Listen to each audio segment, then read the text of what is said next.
Let's roll. The Thursday night throwdown has begun. The pimps, the players, the hustlers, the people that bust them, and everybody else in between. From Costa Rica to California, Montreal to Minnesota, the late night anger management session has begun. All right, so we got some basketball going on. It's actually a pretty light night as far as late night action is concerned.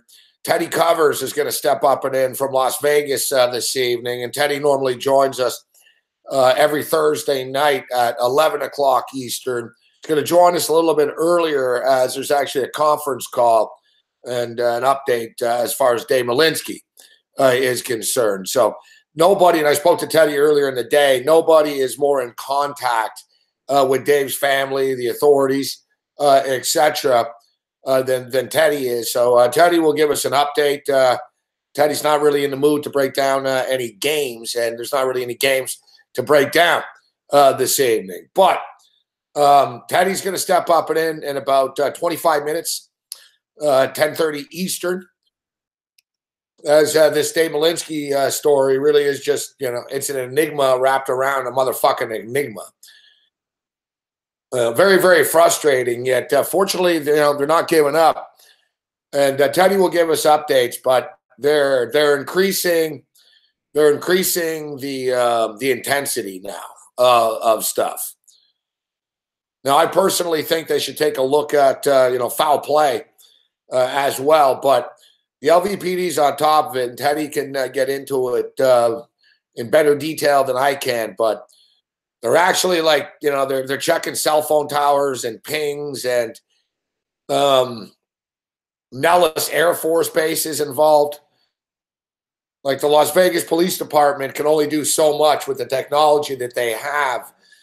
But the U.S. military obviously has a little bit more. So, like, the Air Force is fucking involved now and stuff. Like, the Air Force is, we all know about the NSA and stuff. Because you figure, really, stop wasting time and just tell us, where's the fucking phone at right now? Where's the fucking phone?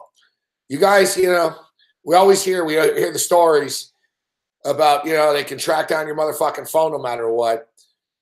And I guess they did get a ping, but the problem is it's a vast fucking area, man. And it's not like CSI and shit like that. Like, they can sort of tell, they're not really sure whether the phone was attempted to be used later on a Saturday night. They think they might have gotten a ping. They don't know. So Teddy will step up and in. But, yeah, it's fucking baffling.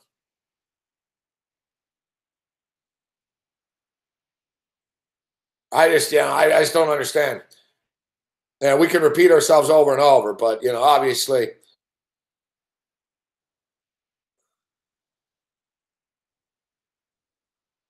Obviously,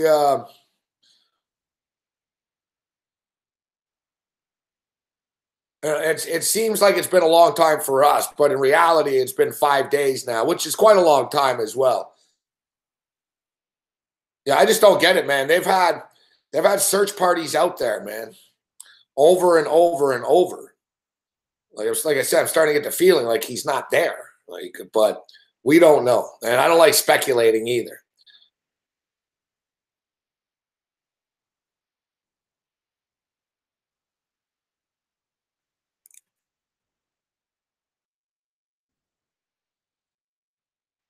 Yeah, we can't lie to you. It's been a difficult week.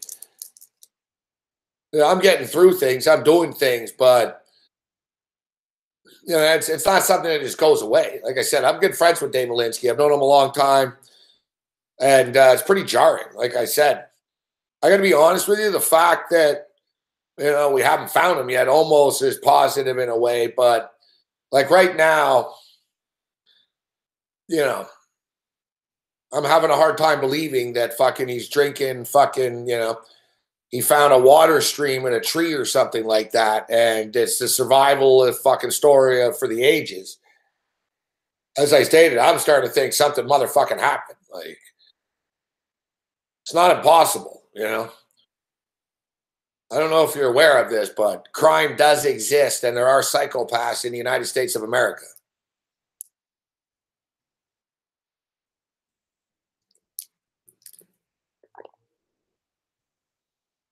Like, I don't know. A lot of people talking about the MS-13 situation up there. And basically, like MS-13, the gang are bringing people up there to whack them. So, like, MS-13 isn't like hanging in the woods, lurking there, like, you know, trying to fucking whack innocent people. They're just using the place as like a drop off type of deal. They're bringing people up there and they're fucking leaving them there. You know what I mean?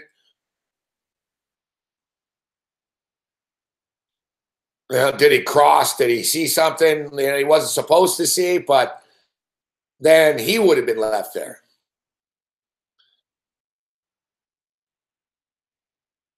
It really is. It's like, I hate to say it, but like, how many times have you watched one of those motherfucking Datelines or like one of those 2020 specials?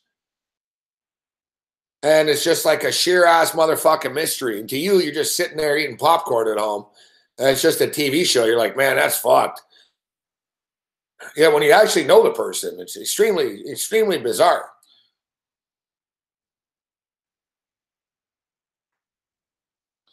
Extremely bizarre situation. But we say our prayers for him. And for all we know right now, he's all right somewhere. Or he's you know, whatever, somewhere.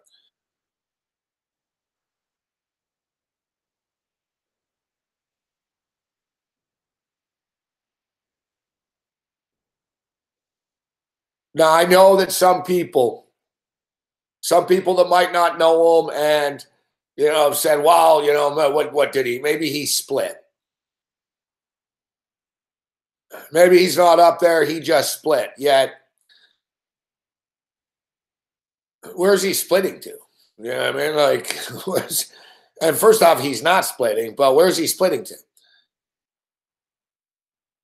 If he would have split somewhere, like the LVPD wouldn't be looking for him right now. They would just say, listen, fuck, we don't want to break your hearts, but yeah, he got on a fucking plane and we see that he went to Aruba. Right? Like, that's the first thing the cops do. Fuck. They're not going to waste all their resources and shit because it happens. Right? People leave sometimes, right? But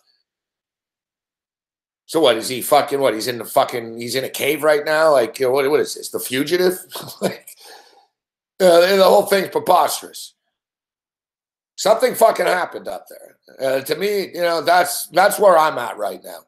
I don't believe he fell. I don't believe he got attacked by an animal. I think there was a crime committed and involved up there.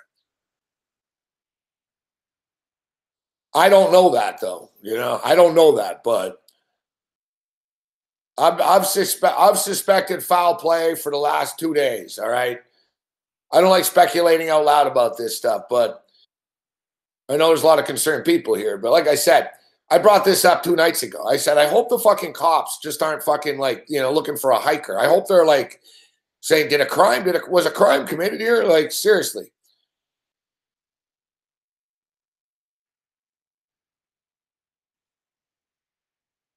It just doesn't fucking make sense, man. It's like we can wrap our fucking head around this, man. Like I said, this isn't like losing your fucking keys and you don't remember where you put them. It's like, fuck, they've got helicopters, drones, people, dogs, fucking. Now the military's involved, fucking with pings and fucking cell phone towers. Like, they are fucking trying everything possible. And it's getting to the point where it's like he vanished in thin fucking air. Like I said, that's the thing, man. You go up there to these fucking places, man. You don't know what's out there. You know, you're not going to vanish on the fucking street. You know what I mean? Like, he's not vanishing outside the fucking Westgate. You go up into the fucking mountains. Who fucking knows, man, what's up there? What, you know, who knows? Like I said, fuck it. You know, it's hard to like put it in logic, but there are murderers and there are psychopaths in this fucking world. There was a fucking Santa Claus, a mall Santa Claus in Toronto here that was cutting people up into little pieces and then planting them in fucking gardens.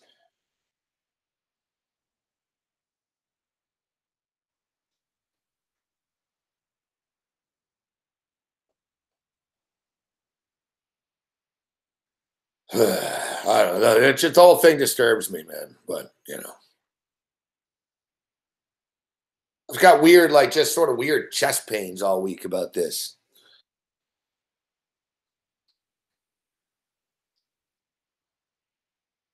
Yeah, like I said, the fucking mall Santa Claus in the biggest mall in the fucking country in downtown Toronto, two blocks from police headquarters, was a serial killer. And in his spare time, he was a landscaper.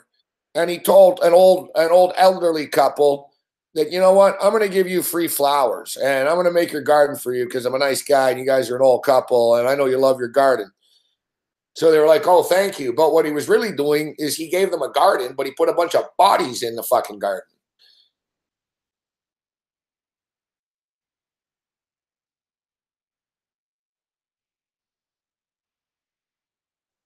Yeah, the whole thing with dogs, like Jazz is saying, fucking dogs. They had dogs after those two dudes that broke out of jail in New York. How'd that work out for the dogs? Fuck. they had all kinds of dogs. You know what I mean? That's the thing too. Like he could be out there. Fuck. Like I use those two. What was the guy's name? David Sweat, and I forget the other guy's name. David Sweat's the guy that survived. Fuck. The other guy got shot. Well, they both got shot, but one of them survived. What was the other guy's name? David Sweat, and what was the other dude's name? They had fucking dogs up their ass for fucking 2.5 weeks. Fuck.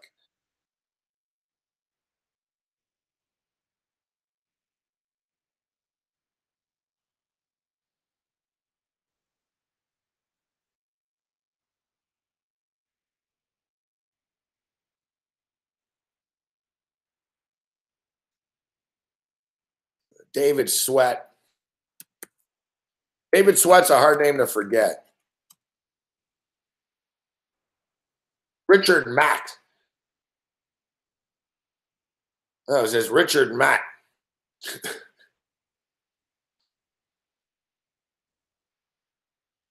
And one of the more epic fucking escapes in U.S. penal prison institution history.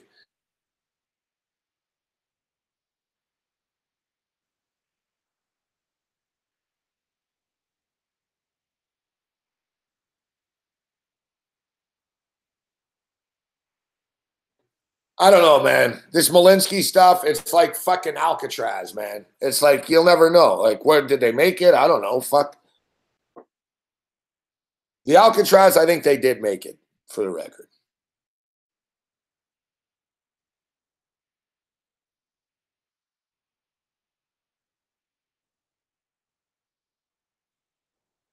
The Alcatraz, the two brothers made it. That's without a doubt. The two brothers made it. I'm not so sure about the Clint Eastwood character. It's actually like backwards. Like the movie made it out like the Clint Eastwood character was the brain trust, but it was actually the brothers in real life. Yeah, the two brothers did make it. Exactly, Jake the Degenerate. I think it was Argentina. Maybe you're right, it's Brazil, but they sent a picture. Fuck.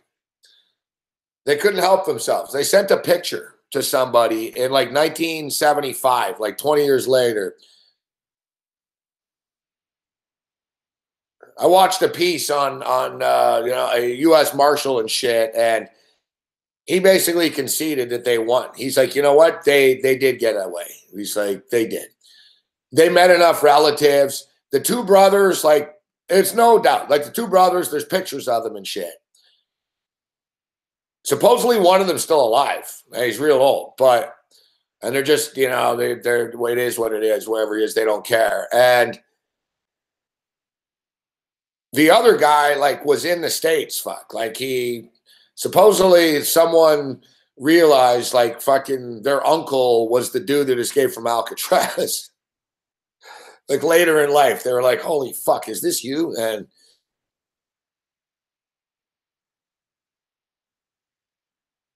yeah, those waters are scary, man. Alcatraz freaks me out, man. I don't know what it is. Like, I guess I have a fear or something like that of like fucking structures in water, man. Because Alcatraz just scares me. I'm not going to lie to you. Like, I look at Alcatraz. I was in San Francisco once. I was just looking. I wanted to go, too. I didn't have time, though. I was looking at it as, you know, from the city. I'm like, holy fuck, man. It's just creepy. Fuck. I just don't know. There's something about it. And the Statue of Liberty scares me, too. I'm not a fan of the Statue of Liberty. The Statue of Liberty's always freaked me out, man. And I was taking the fucking ferry from New Jersey to New York. And you see the Statue of Liberty right there? It's like this big fucking thing. I just picture, like, you know, I don't know.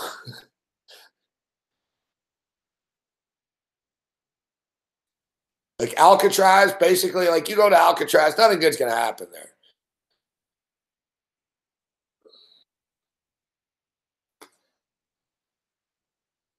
I love the scene in The Simpsons. I love the scene in The Simpsons when they're in the boy band and the fucking lieutenant goes fucking crazy,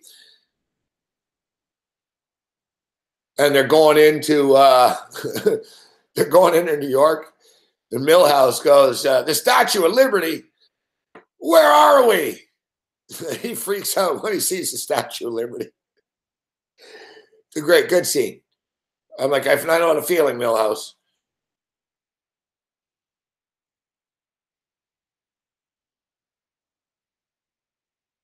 Yeah,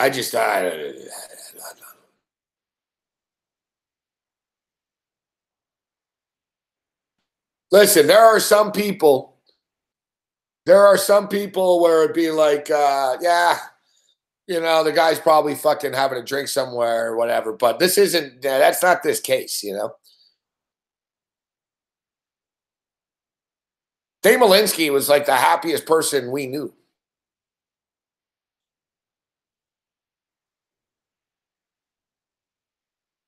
Like Dave Malinsky enjoyed life more than we do, more than I do. I enjoy life, but I'm just sitting here fucking hosting shows all day. This guy was at least enjoying himself. But Dave actually, you know, Dave enjoys everything in life. He likes life. He's not like, you know what I mean? He's actually a very, very, very, very, very positive person.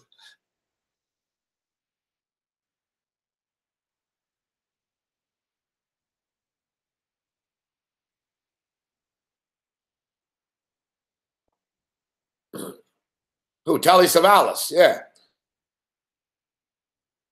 Well, that's all right. I'm not insulted by looking like Telly Savalas. Kojak.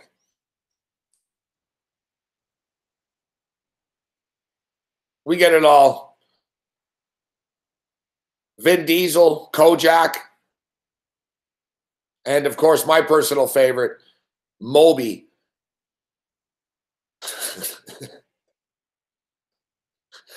Somebody once told me, but they weren't saying it as a troll. It was like a chick. She told me, she goes, you know, you look just like that dude, Moby. I'm like, who? Moby.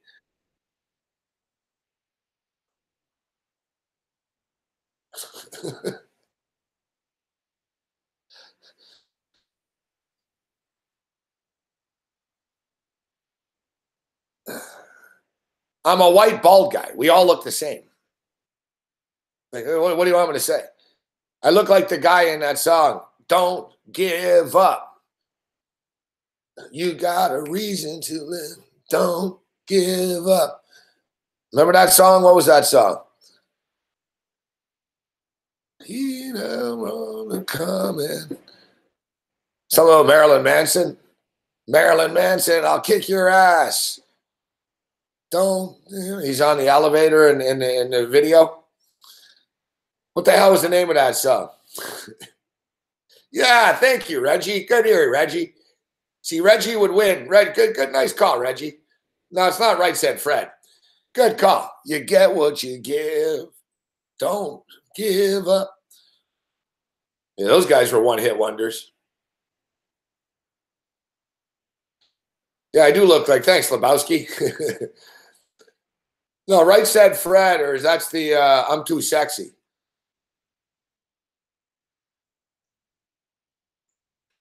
Right Said Fred is I'm too sexy.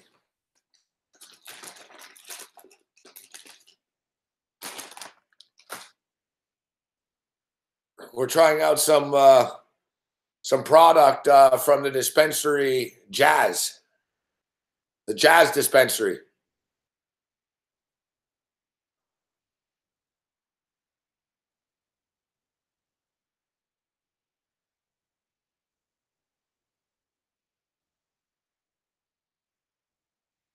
That whole era is full of one-hit wonders.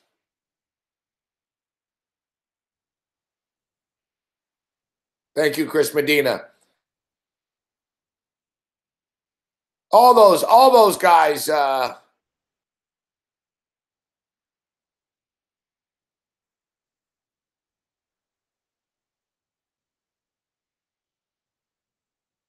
Dude, I'm a white bald guy. Fuck, I look like every other white bald guy. You know who I get? I look like that dude in the fucking what's the guy's name? J.P. Rowling.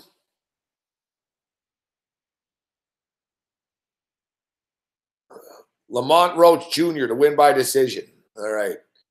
We'll listen to Pittsburgh Brew. Pittsburgh Brew knows his boxing. I don't know if I can get this in. Let's see. I don't know if I have that prop.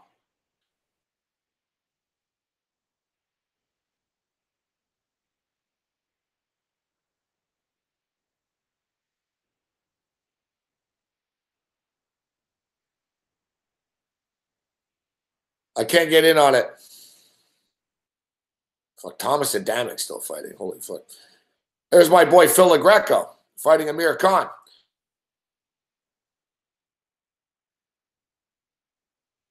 5-3 Brewers right now.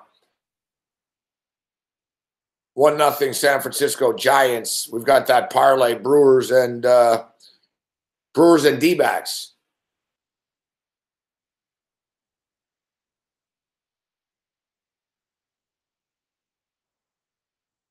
So it's 64-50 for the Pelicans. The Trailblazers come out with a 5-0 run to start the second half. I think we should have jumped in on the happen. We were talking about Malinsky off the top here, but I think there'll be some points here finally. Portland, look, we're in the game 3 right now, so they played 10 quarters of basketball, and Portland have generally shot the basketball poorly in fucking 9 of them. Like some shots sort of started to go in the second quarter. Portland are going to be balls out desperation right now. They know it. They got to get serious. They know if they're down 3-0, they're over. I still think the Pelicans are going to win the game, but I would expect the Trailblazers to put up a little bit of a fight. The in-game total is 218.5 right now. I've got the Pelicans, and we've got the Warriors on the money line. I got the Warriors on the money line. I had the Warriors at -170, but you can get the Warriors on the money line right now, -155. We encourage you to check out betonline.ag.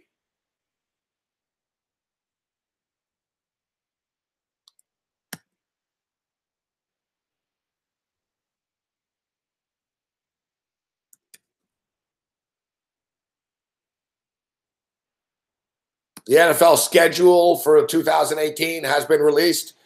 We're going to jump on that this evening. Right after Ted Savransky steps up and in. Teddy's got like a conference call. And they're going to give him an update on tomorrow's search plans. Like I said, they're not giving up. They've got people. Matt Landis is going to Vegas in the morning.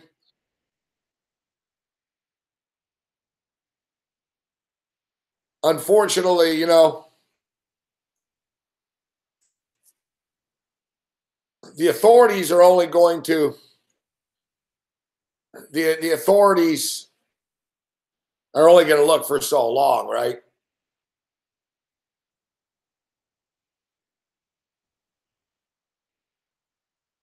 But there's a GoFundMe page that we'll talk about actually, and Pappin's a class act.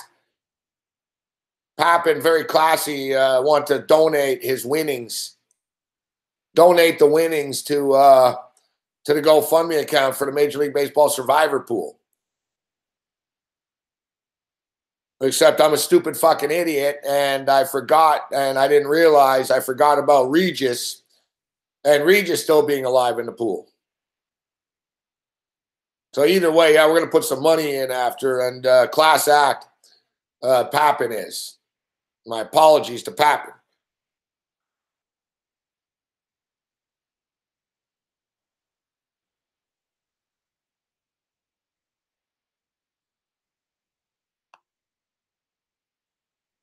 (37-34) San Antonio. San Antonio, to be expected, are playing very spirited basketball tonight. Like, basically, listen, they're down 2-0. They were going to be spirited no matter what. But with the addition of course, the passing of Greg Popovich's wife, you knew they were going to, really step up tonight.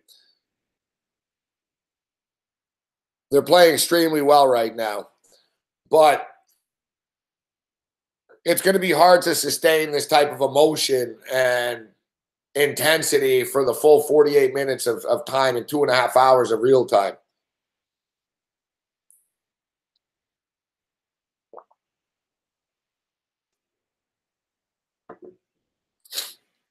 I think Golden State will.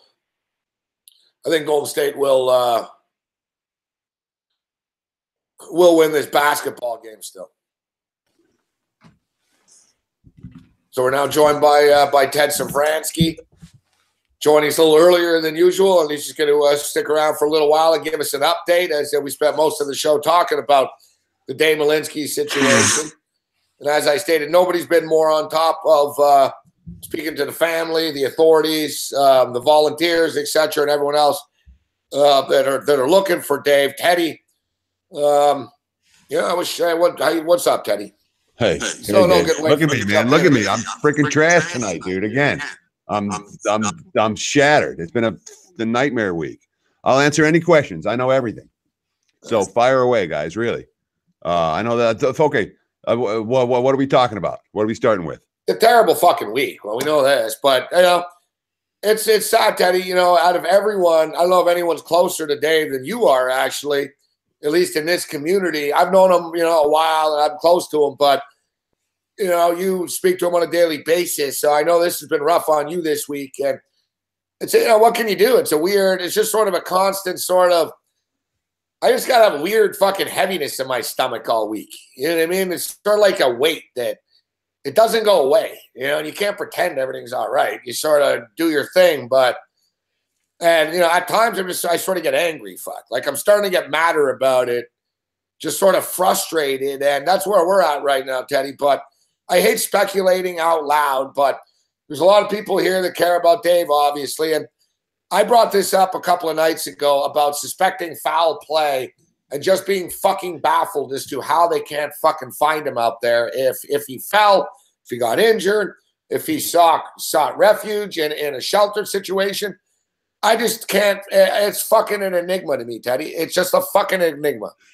You, me, everybody. I mean, it's a. First of all, let's celebrate the irony of the fact that Dave Malinsky would thoroughly enjoy this. Okay, this is a mystery.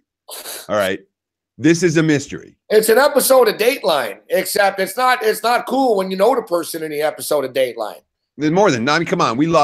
No is not a strong enough word. I've worked with Dave every day for 14 years, pretty much. I mean, there was 2 periods where we didn't, where he was involved with other projects that I wasn't, but pretty much with the exception of those 2 years out of the last 14, me and him have been in communication every single day.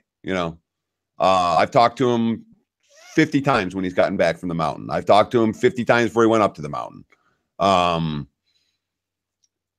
I talk to him every day. He's a rock.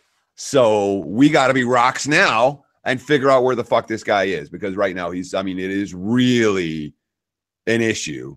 There are no clues. I mean, I shouldn't say that. Cell phone. Everyone's asking a lot of cell phone questions. I got all the cell phone info today. This is what I want to know. All right. There's 2 kind of experts I'm looking for out there. Let me jump in. We need help in 2 areas. All right. I need a good PI. Anyone knows a good PI like that's invested in that knows Morency or is invested? I don't know if he knows a PI, but it's kind of that route now, maybe where we want to start talking about it and thinking about it. Yeah. Not to say, and Metro has been phenomenal. You guys don't even understand how many resources and how dedicated the guys at Metro and multiple guys and search and rescue and different teams and missing person, they're on it. The best people are on it. Dave's wired in. Yeah, he's not Dave's getting friends sick with the mayor. He knows the goodness. Dude, they got the military. Okay, the normal police when they're trying to get the GPS tracking on the phone. So that's by the way, the second thing that I need, the second expert that I need is someone that knows how to get data and information out of phone companies, because we're having an issue with trying to find out. Hey, even something as simple as, did someone try to log into his phone? And it did work, or did it work or not work? His mother, you know what? I've lost my phone before a couple of times and didn't save the contacts. So I contacted the phone company and I told them I need my records of all the phone calls that I made. So you can't get the attempts of it, but like Dave, I don't want phone calls, Gabe. There's a couple of scenarios here. Listen, all right. If Dave fell down a ravine, okay, if he slid on the ice and fell down a ravine somewhere, he's like checking for a signal, trying to log in or something. He's trapped somewhere. He's trying to log in and look for a signal. There's got to be data somewhere that says, hey, somebody typed in his passcode or didn't type in his passcode. Or if he met in foul play, hey, someone tried to type in his passcode, wrong passcode, shut down. That information's got to be there somewhere. Yeah, but that's if anyone knows how to get that, I'm very interested. Please contact me. Yeah, but the cops would have to get that. That's who would have to get it, Sure. Well, and then the information has been given to the cops, and the cops are on it and all of that, but it wasn't taken care of as of today. And in my mind, that's super important. The cell phone, like. So what about the cops, though? Have they ever brought up it could be foul play? Has that scenario been brought up openly? Not until the last 24 to 48 hours. Because what's the solution? The solution is you freaking find him up in the mountain somewhere, because that's where he is. Unless he's not there. And when all of a sudden he's not there, you understand? I mean, tomorrow they're sending out a whole team of dogs, supposedly. And thank you for all of you who made donations for that. Tomorrow the team is like the whole team of dogs. They had a couple of dogs or something, but I believe that's set for tomorrow, where they have the big dog thing going. But if that doesn't find him, this dude is, he's supposed to be there. They find everybody. They find like 99.9% of the people. The guys who've been looking for him all week, they're on it. They're his buddies. You're telling me that if hikers have accidents up there, they generally find him within the first couple of days? So Dave was missing. Dave was reported missing at 5 o'clock on Saturday. His mom said he's not back, and she started making calls. And the dude that he goes hiking with was up there going at 7 o'clock on Saturday night, calling Dave, in the dark, going around the places where he knows that they go. Saturday night, there's a chopper, all right? Chopper shining down, big time. All the different he goes to these strands of trees. They're different trees that he documents. And these strands are not on trails. They're not on the trail per se. He starts on the North Loop and then he goes off this way to this strand and that way to that strand. And the choppers were all through that area where he's supposed to be. He's got any kind of light. You can shine your glasses. You can do something. Nothing. Okay. Sunday, full on search team. Hey, there's a report he was seen here, shooting out in all different directions from where he was supposedly seen. There were 3 different reports about a guy because he wears a sun hat. So a guy with a hat. Yeah, I saw the picture. So if somebody's up there looking for around 7, he was hiking with. So that window, something happened to him Saturday afternoon. Because from what I understand from the Facebook page, was that there was a potential eyewitness that saw him, or someone that appeared to be him, around 3:15 or so.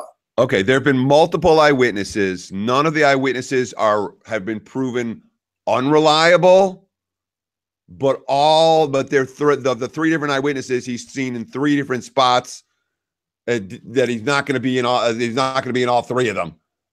at various times. The spot that the latest spot where they wanted to search today was like, he's not going there, guys. That's not him. You know, that's not, it's like back towards the road the other way. There's no trees. It's desert.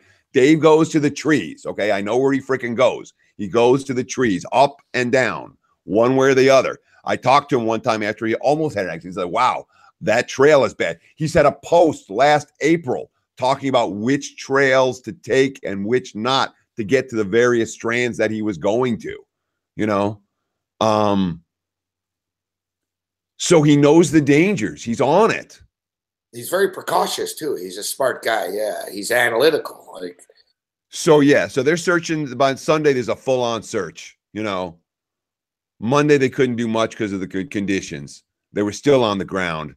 Tuesday, full-on search. Choppers, drones. Wednesday, dogs, you know, and nothing. Not a sniff, not a hat, not a camera case, not a banana peel, nothing.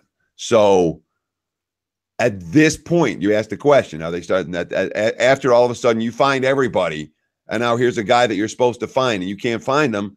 Now you start to think, all right, foul play. So that has come into the equation over the last 24 to 48 hours because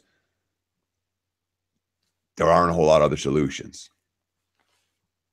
Yeah, and even foul play. What could have fucking happened?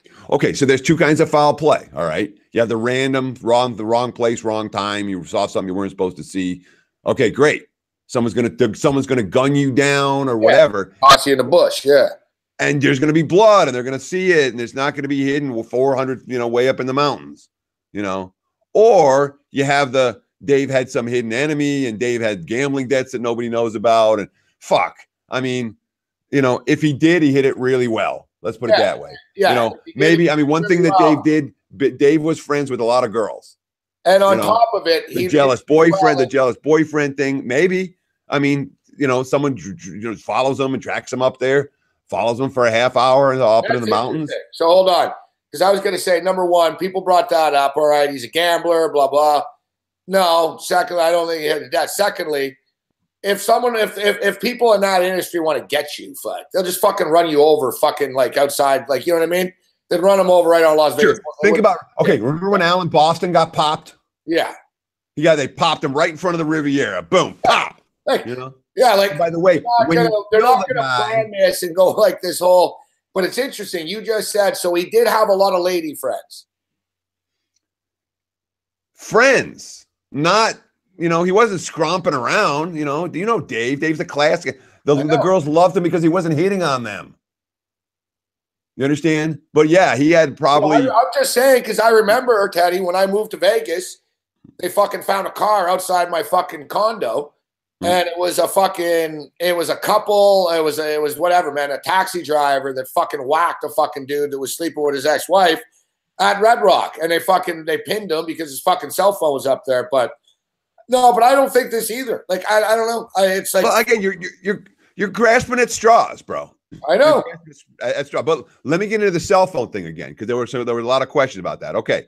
So the last ping from the cell phone that they got from the phone came 8:15 a.m. Saturday morning.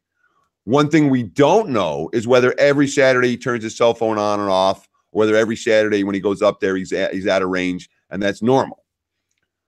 So then the military, you know, again, they try to find something, they can't find anything. They get the military, they bring the juice of the guys from Nellis, and the guys from Nellis come down. And the area is so remote, they normally triangulate, I guess, to figure out, and they can't triangulate, they only have one of the three. But the fact that they have one of the three towers that they're getting something from says that his phone and him is still up there. Maybe, I think. But I don't know if it was ongoing or if that happened, like they did that once and then that's the end of it. Look, the most likely scenario is Dave's up there and he's in real, you know, he took a nasty tumble and he fell. And, you know, God forbid. But that's not the only scenario in play anymore, because even if that happened, we should have found him by now. Yeah, exactly. It just doesn't add up because let's just say we can't confirm it, but if he was seen around 3 o'clock and someone's looking at 7 o'clock, he would have fallen and something would have happened. There's people up there. And I know he's in a remote area, but still, it was still light out at that time. There were people around. There's people chanting his name. He said a helicopter's coming in. I don't know, man. Like, it's just fucking. And he'd love it, dude. Dave would love this. It's a fucking murder mystery, or not even, but it's not. We don't know it's a murder mystery. It's a disappearing mystery. You know, it's a conundrum wrapped in a riddle. It's a mystery, is what it is. I shouldn't have called it a murder mystery. That's horrible. You know, I'm still holding hope, dude. Maybe I'm crazy, but I'm still holding hope. Yeah, it's only been 5 days. Like, to us, like the hours feel like it's been 2,000, like a million hours, whatever. Well, the phone, like literally, my phone hasn't stopped buzzing and ringing, and you know, because people know I talk to Dave every day. You know, I contact with Dave every day, so I've been a contact person, and the families in town, you know, they're not from here, they don't know you know, so you got the people on the mountain. I'm friends, you know, and I've known Dave so long that I know a lot of his friends, you know, so I know some of his gambling friends and some of his non-gambling friends. So I've kind of been like a contact person for a bunch of different parties. And, you know, there's no central clearinghouse. You know what I mean? You can imagine what it was like back in the day before like the U.S. spy agencies actually talked to each other, because there's so much freaking information. Not that they do now necessarily. My gut instinct, Teddy. My gut instinct, and I don't know. Like you said, I have no fucking idea, but I'm starting to believe he's not there. I don't know where he is, how he's not there, why he's not there, but I'm starting to feel as if something happened, like he's not there. I don't know. I mean, the answer. This is the answer, Gabe. Your gut's worth about as much as my gut's worth, is about as much as anybody's gut's worth. It was jack shit. All right. The answer is we don't know, and we're allowed to say, I don't know. No, I don't. It's not like we're so used to every answer having a question, every question having an answer. Right now, we don't know. The cops don't know. The smart guys that are up there hiking with him don't know. You know, I mean, the people forget how many different circles he's in. We think of him this way in sports bettors. The biologists love Dave Morency as much as the sports bettors do. I don't know. Understand? All of them. He's a god to them, just like he's a god to us. Whoa, man, that's some lip spec, man. Woo. Questions. These guys got questions. I haven't answered any of them yet. What do we got? Who wants to know what? If anybody, I got a conference call in 10 minutes with some of the people that are interested in the. Somebody's asking, and I brought this up the other night. Las Vegas is the most surveilled fucking city in the world amongst right. Yet, you know, they can't. You know, I'm sure that there has to be some cameras. As far as animal cameras, they have sensor cameras. Oh God, no! Yeah, I don't think people understand where this is. All right, to get from Vegas to where Dave goes, you drive you drive an hour up a 2-lane road. That's not probably a half hour up a 2-lane road off the highway, which is 20 miles from downtown. And then you cut off into the road that goes between Lee Canyon. There's 2 canyons up there where Mount Charleston's kind of in the middle. Lee Canyon and Kyle Canyon. There's a road that cuts between the two. It's not a camera place. When you go to the town up there, the town of Mount Charleston, it's not like surveilled, It's like a small town in anywhere, No surveillance, not even maybe. Not anything. And his cell phone, they can't tell if it's on, off, or they don't know where it is. I don't know. That's okay. So the specs on cell phones, I don't know. I can't give you the actual. That's why I was hoping we had someone who was freaking an expert out there, or someone who knows an expert about this stuff, because they exist. But the information that was relayed to me was the Metro contacted the AT&T. And they tried to do a ping, and all they could get was that there's no signal on it now, but there was something at 8:15 on Saturday morning was the last time that phone had been registered in that. And then the guy used his juice to go to the guys over at Nellis and use the Air Force triangulation method, or whatever it is, the military method that I probably shouldn't have been saying this in public, but they did, whatever. I don't, and the area was too remote. So the three, they're supposed to have 3 towers, and they're supposed to be able to figure out from the 3 towers. They only got a thing from one of the 3 towers, which I believe the conclusion was that meant the phone was still up there, but that they couldn't locate it. What else we got? How vast is the area up there? How many miles? Like, wide? It's a long way. Here, let me Google that. I'm curious. But the specific area, where he's hiking in is, hundreds of square miles. I mean, it's the it's called the Mount Charleston Wilderness Area, maybe. So they've checked on foot, like all sort of angles, like a few hours walking. You know what I mean? Like if he's walking, he can only get so far, right? Yes. Yes. That's that. I think, what about animal attacks? Are there animal attacks up there? Very, very rare. You could see a snake bite. They were saying mountain lions. But again, if a snake's got him, we're finding the body. If a mountain lion's got him, falling down and shit. Exactly. And you're finding the body. The issue here is there's no body. 18,000 acres. I don't know what that is in miles. How many miles is 18,000 acres?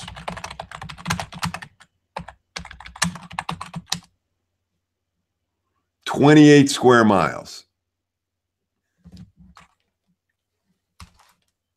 Wow. I mean, that's the whole area. After that much time, they shouldn't, I don't know. Like I said, time matters, Time matters. How much longer? Any other questions, guys? What do we got? I'm sorry, I'm not talking sports. My head's not in sports right now. How much longer before Metro PD calls it off and says? I don't know. That's what we're worried of.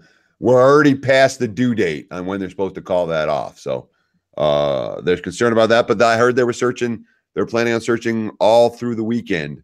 Various elements are planned to search all through the weekend. So because a lot of it's volunteers. And again, these are Dave's buddies. All right. The search and rescue guys were the guys he would see when he was up there. Yeah. Right. They're not cutting corners. They're busting their ass to try to find him. And there's like dozens of them. They're baffled as much as we are. Oh, fuck. I hope that fucking the criminal part of LVPD is just kicking the tires a bit and sort of just looking at that angle, But they would have already been on. There's no evidence. Yeah, there's no evidence. Yeah, there's no one. Oh yeah, there was fucking some crazy fucking dude with a shotgun up here, and he was fucking tying people. Yeah, like.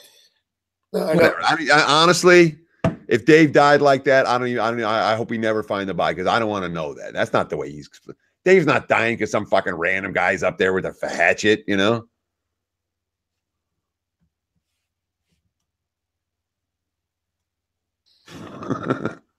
don't think. Yeah, we also didn't think that fucking there's 3 chicks in that dude's basement in Cleveland for fucking 12 years. Do we know that guy? No, I thought he looked like Jorge Gonzalez, though.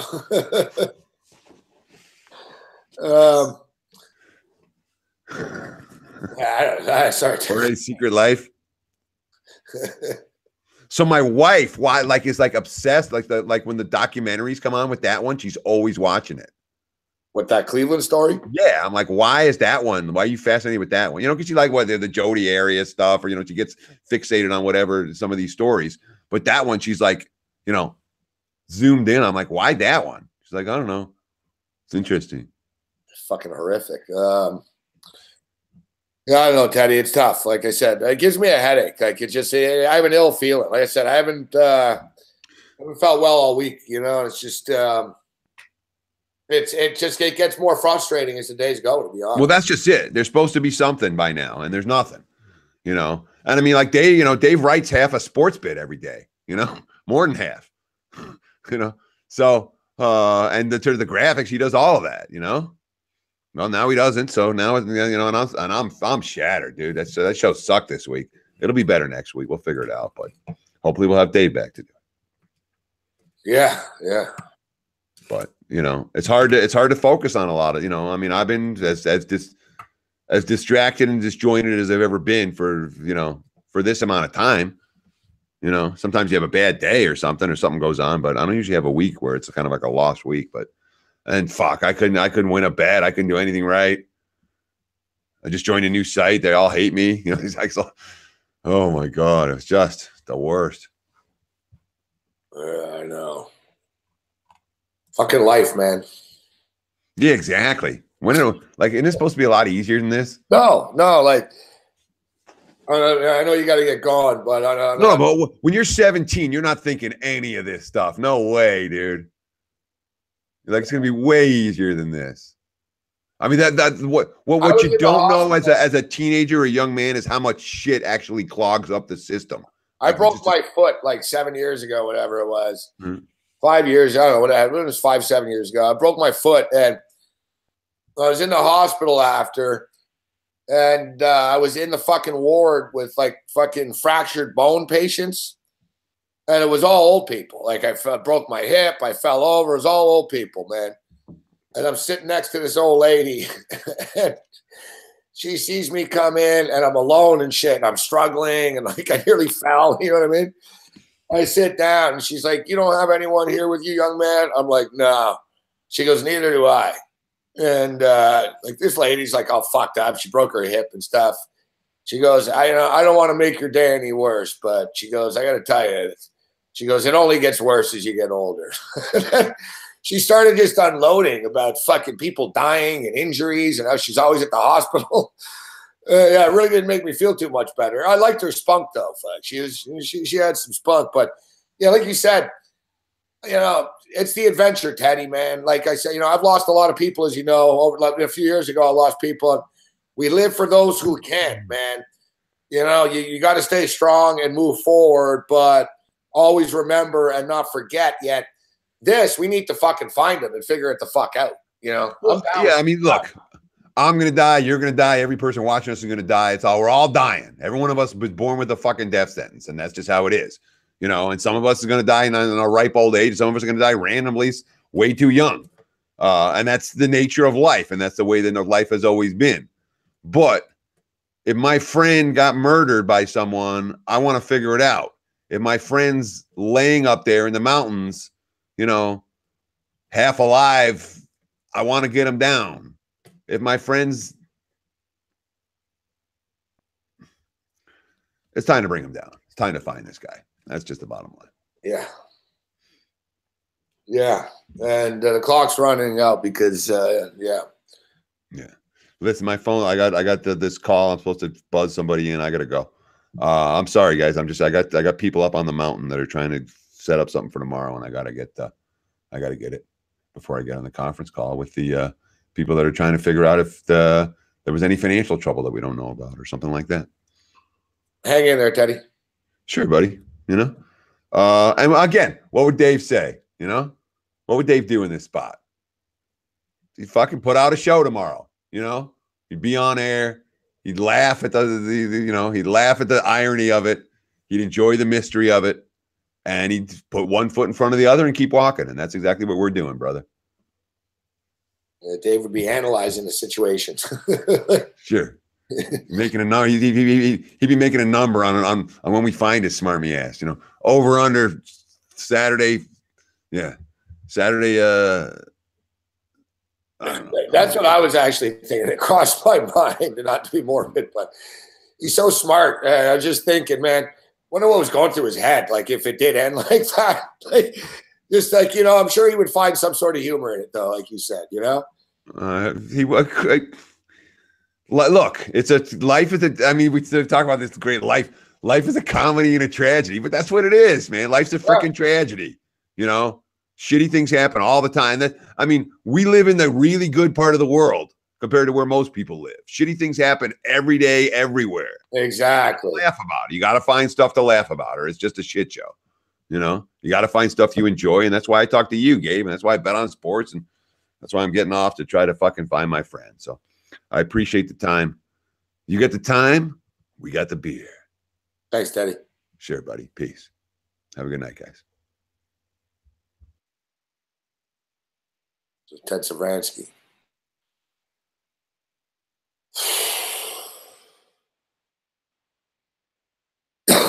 Fucking motherfucking frustrating, man.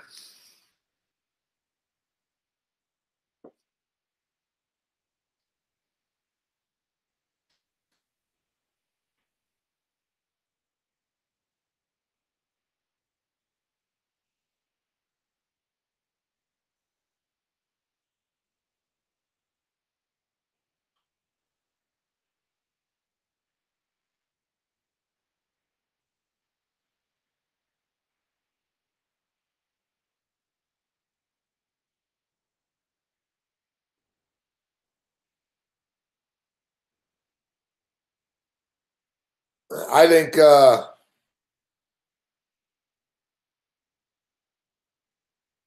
hate to say it, but I think we're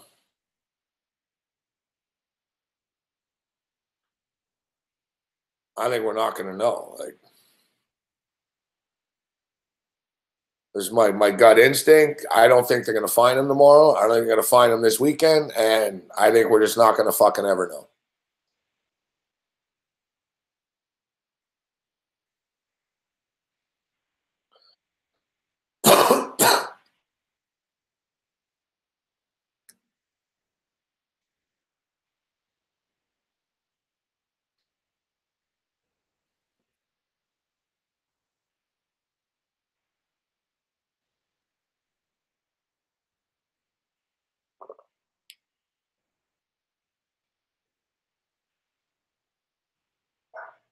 He doesn't see. I don't think he's there.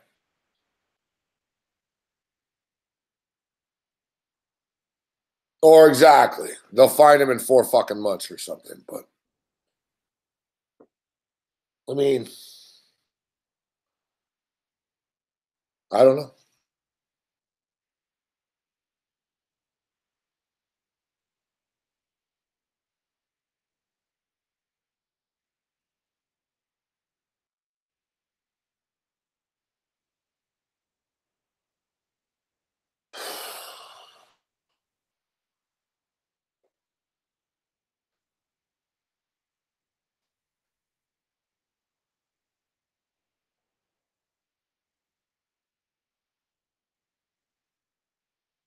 Well, all we can all do is appreciate every day we have, man.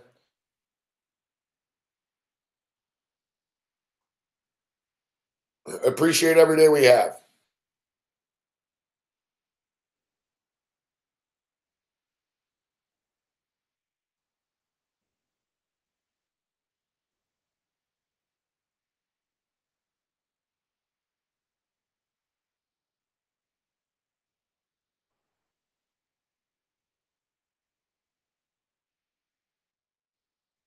And when I say appreciate, I know it sounds cliche, but I just mean enjoy life,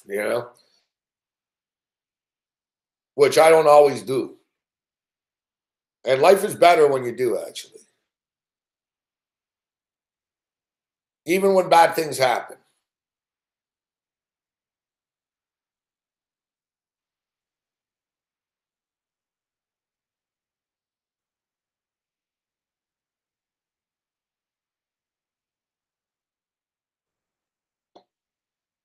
Yet, I actually did say this to Cam earlier in the day today that, to be honest,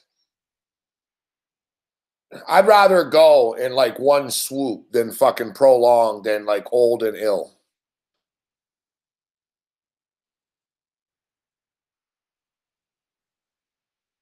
Like if I go down in a plane crash, I go down in a plane crash. Fuck, you know what I mean? Like I said, I'd rather go out in like sort of one sort of swoop as well, as opposed to a prolonged, thing.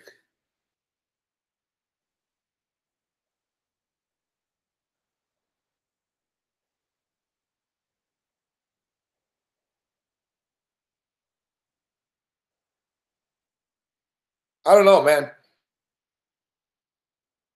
It's been fucking 50 fucking years, man, and we still don't know who fucking killed Kennedy, all right? There's some things we don't fucking know, and we never fucking know. It's fucking angering.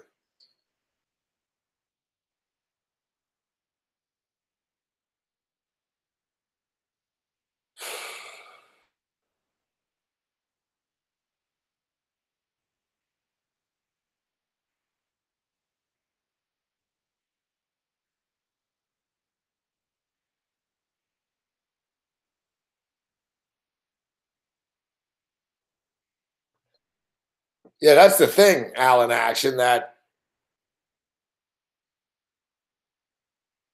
pyramids. Yeah, Stonehenge. Fuck, who fucking knows? You know what I mean? There's things we just don't fucking know. Like I said, this is a fucking episode of Dateline, man. It's a fucking Dateline. His life is more than an episode of Dateline, but this is what this is. It's going to be on fucking Dateline in fucking 3 years, man. I'm not going to fucking know. We just don't know. We don't know.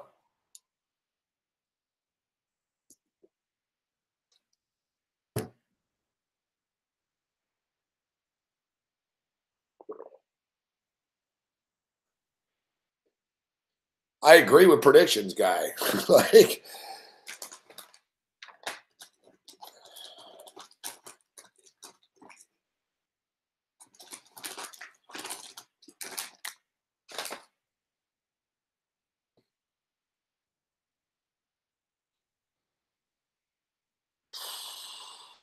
$54.50 right now. 55.50 Golden State.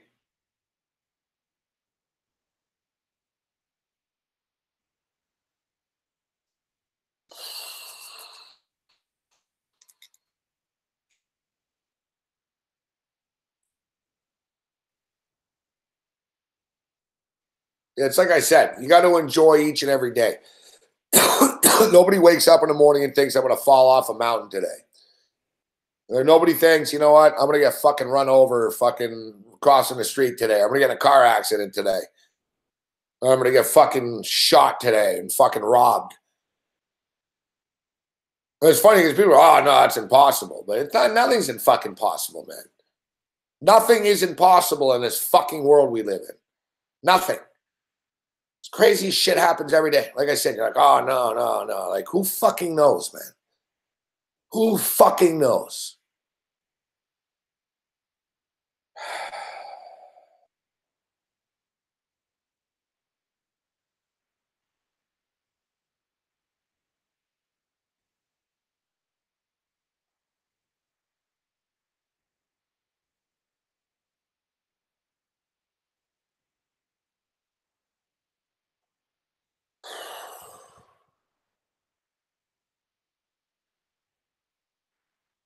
You know? There's fucking snipers in DC. Fucking these two dudes hiding in their fucking trunks shooting people and shit. You don't fucking know what people do. Nevada is a crazy fucking place, too.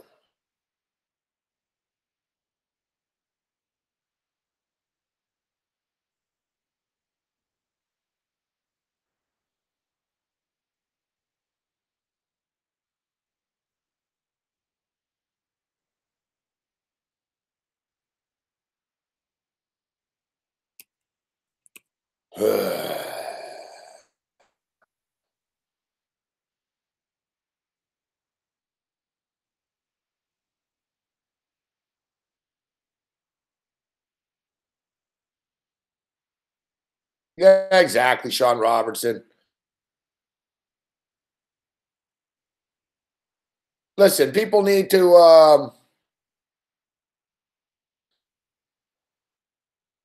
know, we're just lucky. Like, listen, we're not his mother. We're not his sister, right? It's difficult for us. I'm his friend, but everyone in this world, man, everyone gets dealt weird challenges for some reason. Some people more than others. More unfortunate things seem to happen to some families and strange stories. Yet you can never judge anything. And I'm guilty of it oftentimes.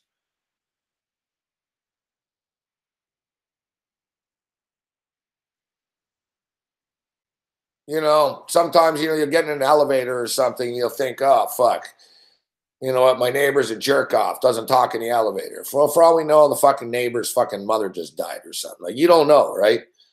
I don't know. Today, someone started talking to me, and I was fucking kind of, I was like, what? I was fucking out of it, and I was thinking about Morency. I was all perplexed. I was thinking, what the fuck? And I was, you know, and even in the grocery store, they talked to me. And I was fucking, I didn't really talk to the chick much. She said hi to me. I was like, yeah, whatever, fuck. You know what I mean? Then I realized after, I was like, fuck, you're kind of, you know, you could have been nicer to that chick in the store. And then it's like, you know, people don't know. You can't judge, right?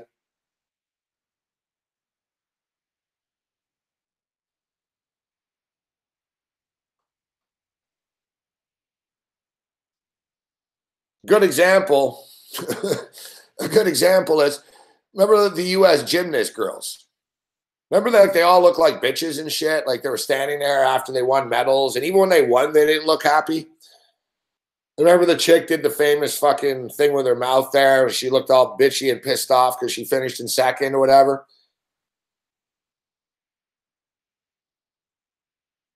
And it wasn't that they were fucking just little gymnastic bitches. They were getting molested by Larry Nassar. All right? That's why they weren't happy. Right? So, like, you see these chicks on TV, you're like, oh, this chick, little spoiled chick. Look at her. She can't even smile, man. She just won a gold medal. She's not smiling because her coach is a pedophile. Right? We don't know that at the time. So, you know, people are like, oh, look at these little fucking chicks. They're look how fucking bitchy they are, unappreciative, and, you know, they won medals and they're not even smiling and they all look depressed. And yeah, they were all getting molested. That's why they weren't happy. Like, you know what I mean? Like, we don't know. Exactly, Joe Logan. You don't know. And I'm guilty of it too. I do it all the fucking time. Like, we all judge, this fucking chick, that dude, whatever. You don't know.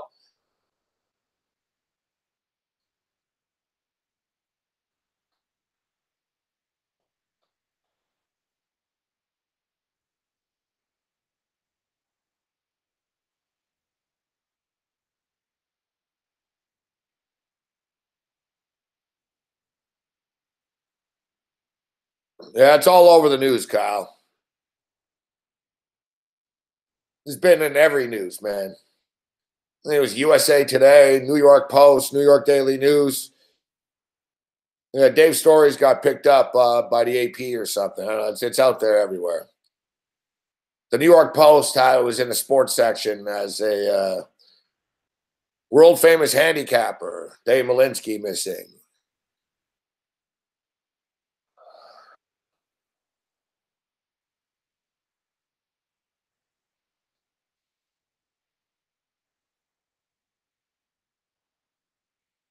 Yeah, the local Vegas networks are all the local Vegas TV stations are all over it. Dave's known in Vegas, and he's friends with the mayor. He's friends with Oscar Goodman and Carolyn Goodwin, the new mayor now.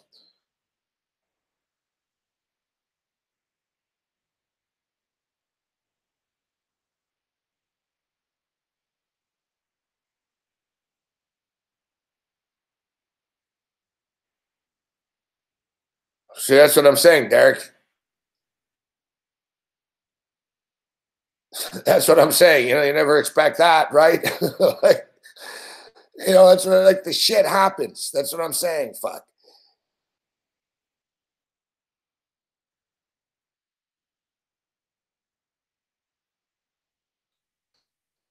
All right, we'll take a quick break. We'll clear our heads, and on the other side, we'll get caught up with the NBA games, and we'll take a look at the NFL schedule as my Buffalo Bills are getting fucked over like they always do.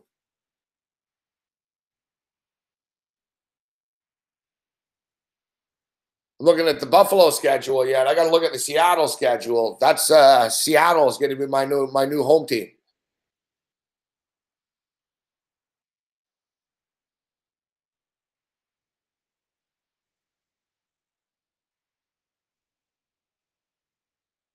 And I'm not wearing this T-shirt actually right now because the NFL schedule came out. I'm not that smart.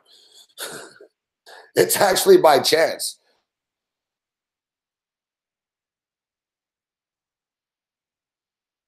It's the John Randall Hall of Fame.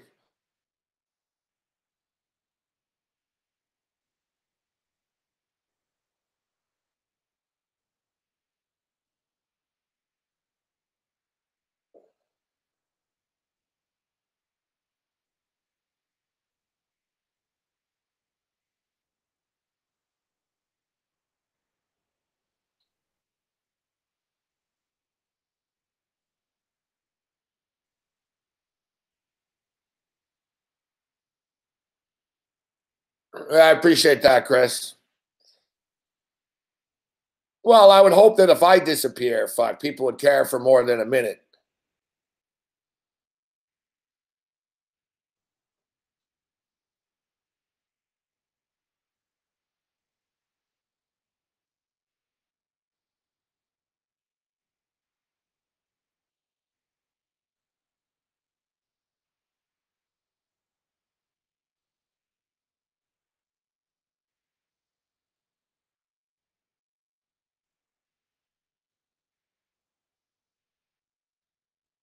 No, I said strength of schedule doesn't matter, Kyle Johnson.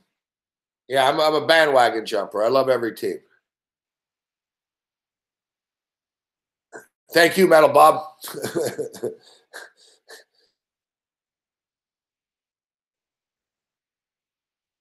What do you make of this? What do you make of this, Metal Bob? This is in your area of expertise. What do you make of this?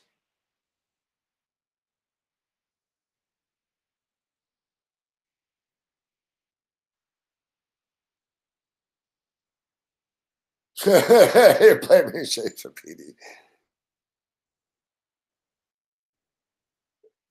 Look at this. Speaking of Chicago Police Department. Thanks, Brian Rowe. Homicide, Chicago Police. Our day starts when your day ends.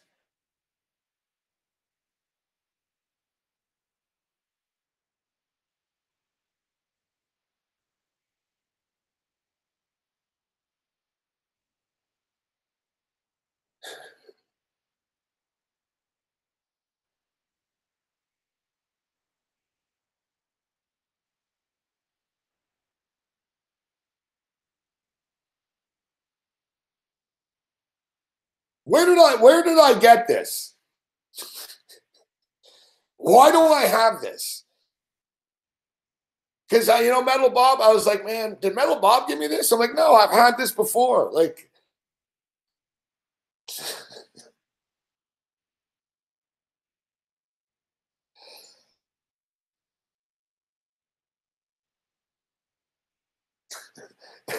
our day starts when your day ends. Like,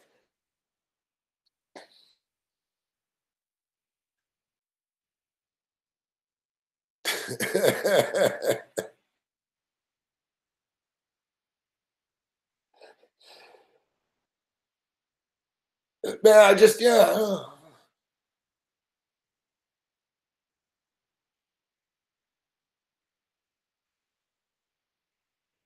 It's perfect too because the band Homicide I'm in, right?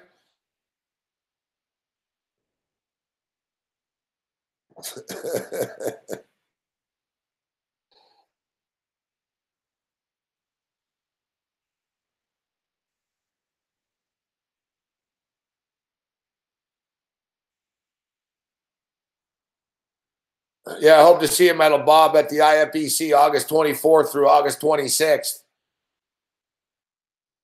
Thanks, Profits. So good to see you, Pushy. What do you think, Metal Bob? What do you think happened to Malinsky? Like do you think do you think he's on a mountain? Do you think he's not there? Is he a missing person? Is he in the woods? Like where the fuck is he? What do you think happened?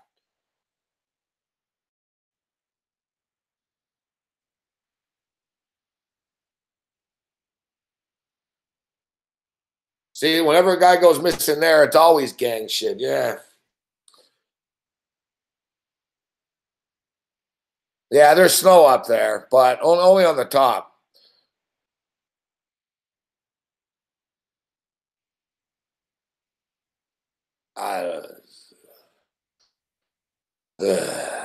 Fucking motherfucks.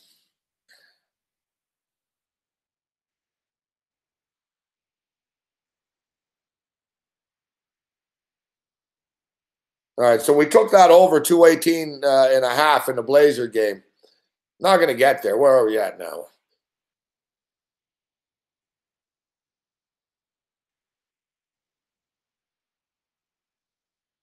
We're at 202 points with 4 minutes. And we might get there.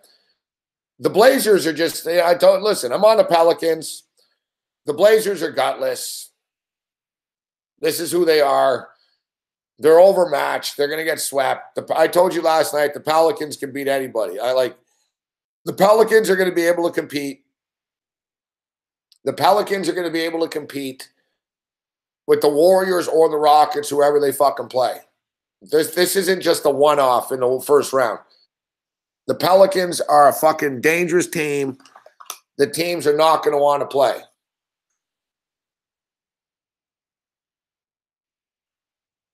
So it's 114-90 with 3.5 minutes left in that game. And it's 70-63 Golden State right now. We're on the Pelicans, and we're on the Warriors on the money line. Fucking pisses me off. I had the Miami Heat. I had a 3-team parlay. Fuck. I had Golden State, New Orleans, and fucking Miami. Day late, dollar short.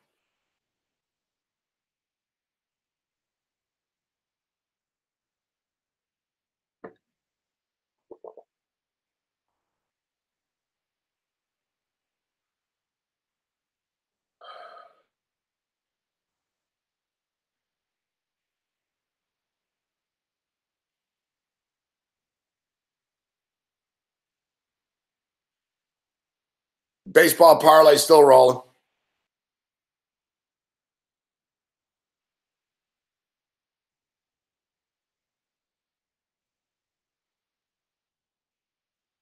Joey Odessa, it's probably about a year or so.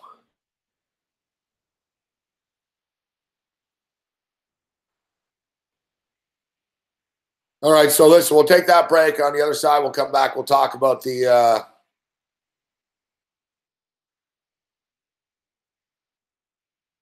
you can follow me on Twitter, Brian Rowe. You want to contact me on Twitter at Sportrage. All right, we'll take a break. We'll come back and we'll take a look at the NFL schedule and everything else.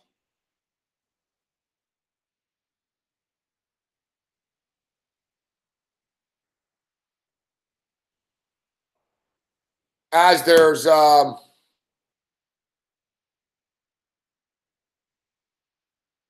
we have point spreads as well. Your BRS Sport. All right, Ro.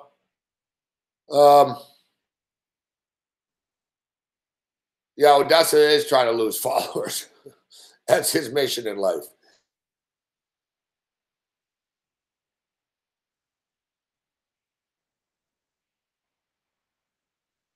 Oh, yeah, we have point spreads already. There's point spreads for week 1 of the National Football League. So we've got numbers for you degenerate gamblers. Point spreads, week 1, NFL. Ask me your favorite team. I'll tell you their schedule. The Buffalo Bills. The Buffalo Bills play 5 of their first 7 games on the motherfucking road. As fair and balanced as Fox News.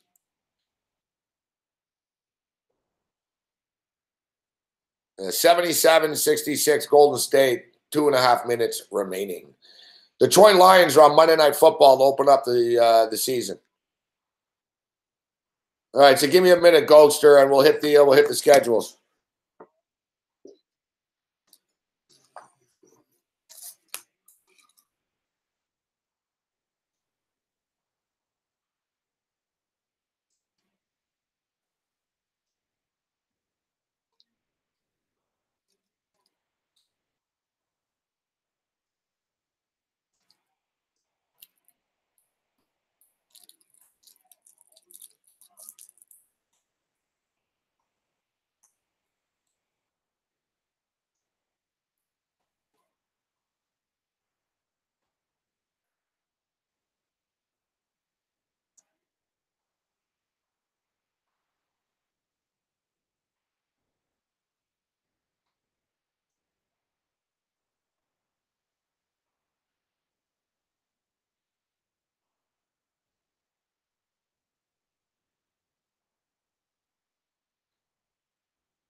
It's one thing since the Malinsky stuff. I play guitar this week. I don't have to think.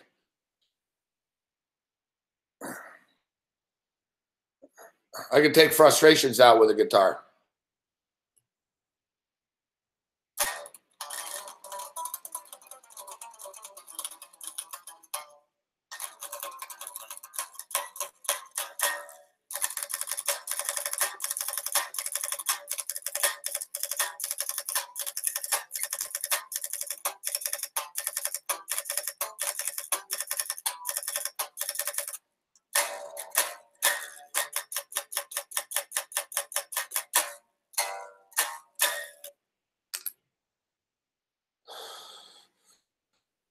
You know what's insane, too? You can't make it up. You can't make it up. The name of that song is Left for Dead. Poor Dave. The name of that song is Left for Dead. It's a new homicide. And it's actually, you think I'm dead, but I'm not. That's how it opens up. You think I'm dead, but I'm not. Risen from the ashes. You think I'm dead, but I'm not.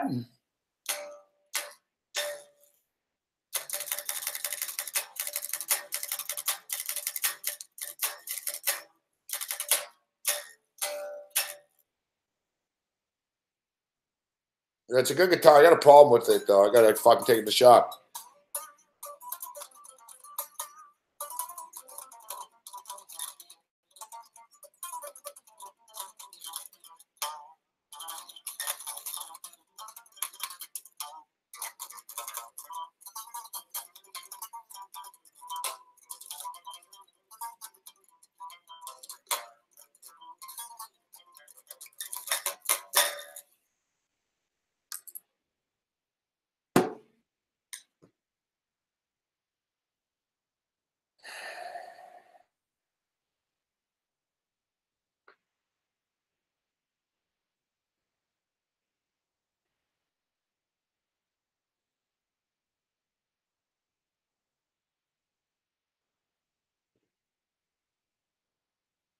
Yeah.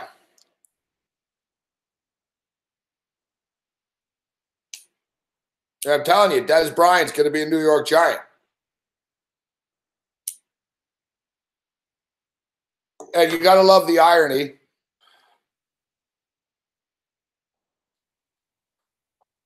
You got to love the irony of Brandon Marshall. The other day, Des Bryant, I talked about, I said, Des Bryant says he wants to be a New York Giant. That's his first choice. Des Bryant's being honest. Like they said, where are you going to play? And he goes, my first choice is the New York Giants. He said, I'd love to play with Eli Manning and Odell Beckham. He goes, Odell Beckham, Ingram, the new tight end they have, Sterling Shepard, me, and Eli Manning. And then he goes, they should draft Saquon Barkley and bring me in. And he goes, we'll be unstoppable. And Brandon Marshall fucking tweeted to Des Bryant, no room, bro. No room, bro. And now fucking today, Brandon Marshall gets released. Looks like they're finding room, bro. That's the thing. Des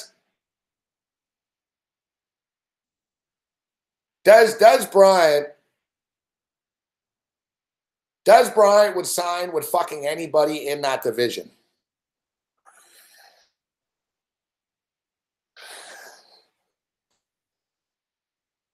He's like a radio or TV host, like in a local market, you know what I mean, that wants to go to the competitor now, you know?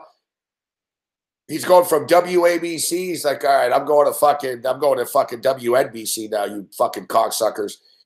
And I'm going to beat you in the ratings. Like, if he'd take a deal right now from the Redskins, he'd take a deal right now from the Eagles, obviously, and he'd take a deal from the Giants. So,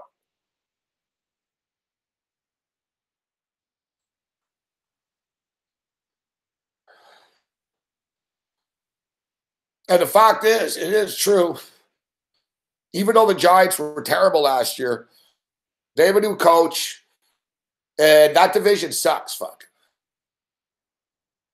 You know, the Dallas Cowboys are sort of, the Cowboys are like an 8-8 caliber team. I guess Elliott can make them 9. I don't know. Like, it's the Giants, though. I wouldn't bring in Des Bryant if I was the Giants. There's no need to. But Des Bryant doesn't suck. But Des Bryant said the Giants, and then after he said the Houston Texans, because it's in the state of Texas, so, and the Texans are good. He said the Houston Texans, and then he didn't even hide it. And he said, and the Baltimore Ravens are already interested.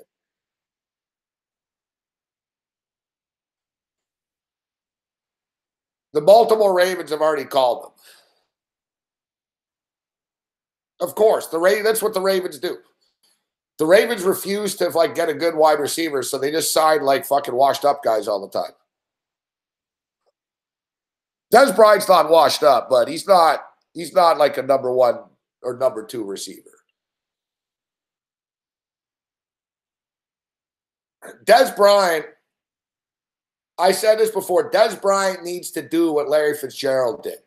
Larry Fitzgerald. Yeah, they got Crabtree, actually. Good call, Kyle Hamburg. That was a stupid move by the Raiders to let Crabtree go. Amari Cooper's untrustworthy. Fuck. That was a stupid move. Gruden's fucking that shit up. We'll talk about the Raiders and their schedule in a minute, but I'm not expecting much from the Raiders. Fuck. Gruden's a bad player personnel guy. He is. He just is. He's a good guy. I like Gruden. I love him in the booth. I think he loves football. It's contagious when you watch him. You're like, fuck, I love football. Like, the guy loves football. He should not be in charge of picking players. Like, and the thing is with Gruden, he has so much power that they're going to let him do whatever he wants to do. And it's a disaster. Like, when he was in Tampa and he had power and shit, they got worse and worse with each of his decisions. Like, he's like, just because you're a good football coach and you know X's and O's and you're a good motivator doesn't mean you're a player personnel guy. Case in point, first thing he does, he gets rid of Crabtree. Why? Why are you getting rid of Crabtree? Fuck. Crabtree didn't even want to leave. Fuck. So you get rid of Crabtree. First thing you do, you get rid of your best wide receiver. Smart move, coach. Move number 2. You fucking re-sign Marshawn fucking Lynch. Bad move number 3. Who do you sign to complement Marshawn Lynch as your running back? Doug fucking Martin. So what, you got a pothead and a drunk driver? Fuck. So it's a great combo you've got here, coach. Yeah, Marshawn Lynch, fuck. Like, let's hope he doesn't run anyone over in a cart before the game. And, like, really, Marshawn Lynch doesn't give a shit, fuck. It's a public relations gimmick having Marshawn Lynch on the Raiders just to appease fucking people in Oakland because he's from there. And they're leaving. Marshawn Lynch is not a number 1 running back in fucking 2018. And I'll tell you what, Doug Martin's not a number 1 running back or number 2 running back in 2018. Like Gruden, and he brings in Jordy fucking Nelson, fuck. So you basically traded Crabtree, who's good, for Jordy Nelson, who's in worse fucking physical condition than the fucking Undertaker is. There's a reason why the Packers let Jordy Nelson go, fuck. He can't play. He's got bad back, bad knee, fuck. He's slow.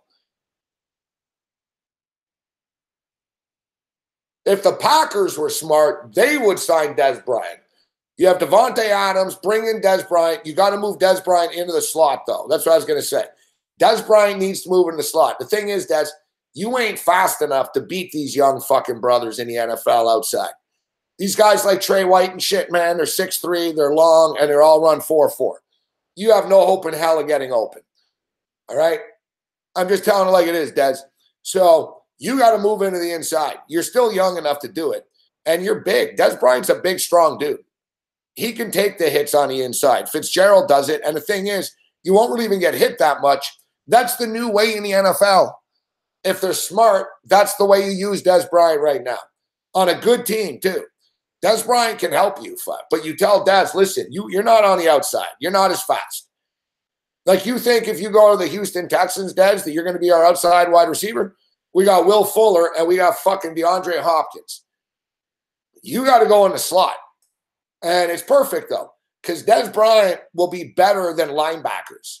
So Dez, you put him in the slot. Why the fuck do you think Larry Fitzgerald's 37 years old and he has more catches in the last 2 years than he's had in his entire career before? Because Larry Fitzgerald's still good, and he can still catch the ball. And now, instead of these fast fucking DBs on his ass, he's got linebackers in the slot. You put a linebacker on Dez Bryant in the slot, he can have 9 catches a game, fuck. So you put him in the slot.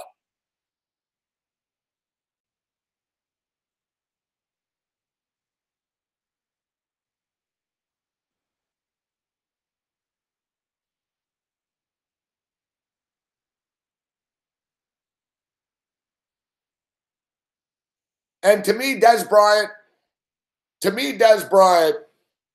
it can help you in the red zone.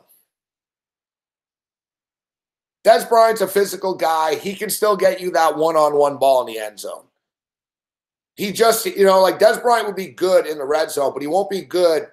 Like, you can't throw it 30 yards down the field to him and shit anymore. That shit's not happening.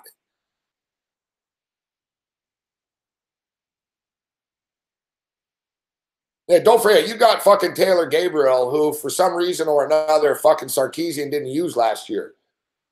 I don't understand that. The Falcons gave that Gabriel guy a fucking 4-year big contract, and they don't fucking use him.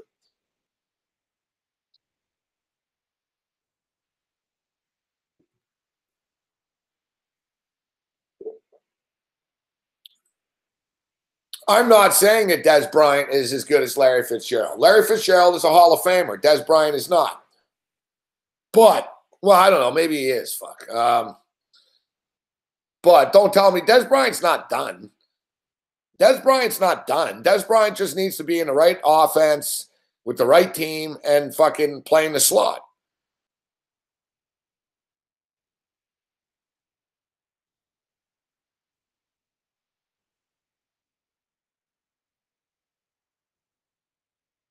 What happened to Gabriel? Where is he?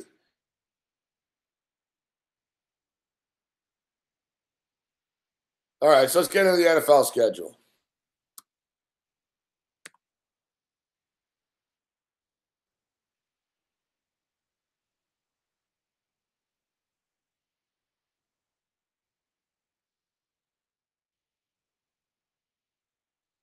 Philadelphia Eagles are 3.5-point favorites in their season opener. The Westgate in Las Vegas is installed a defending champion, Super Bowl defending champion Philadelphia Eagles is 3.5-point favorites over the Atlanta Falcons in the season opener. Thursday, September the 6th. The Eagles beat the Falcons 15-10 in the divisional round of last year's playoffs. Yeah, because Julio Jones fell. That's how crazy it is. Philadelphia wins the fucking Super Bowl. They came this close to losing. Julio Jones doesn't fall. They complete that pass. That was bad play calling, though, in that last drive, in that last sequence. The Green Bay Packers open as the largest favorites of Week 1. The Packers are 9-point home favorites over the Chicago Bears. I'm liking the Browns in Week 1. The Cleveland Browns enter the season losers 17 in a row, but are the biggest home underdog in Week 1. The Cleveland Browns get 7 points versus the visiting Pittsburgh Steelers. Give me the fucking Cleveland Browns plus the 7 and Tyrod Taylor, baby. Cleveland's not getting blown out in that game.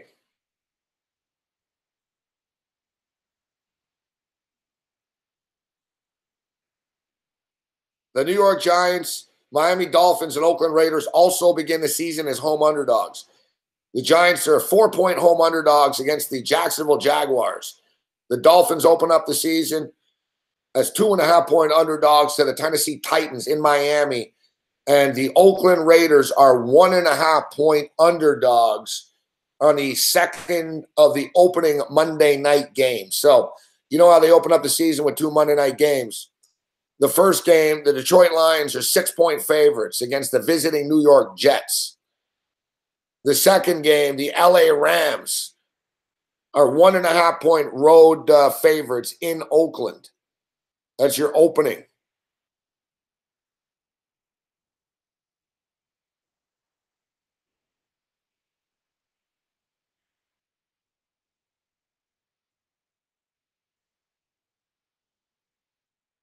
Now we'll get you the point spreads for each game in Week 1, then we'll start getting into some of the teams.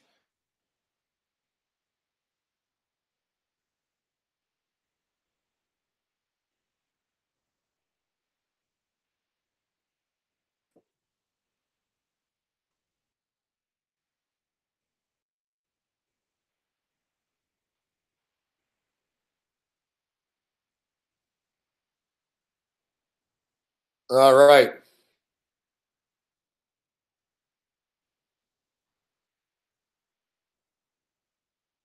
As we mentioned, the Philadelphia Eagles are 3.5-point favorites in the Thursday nighter against Atlanta. The total is 47.5.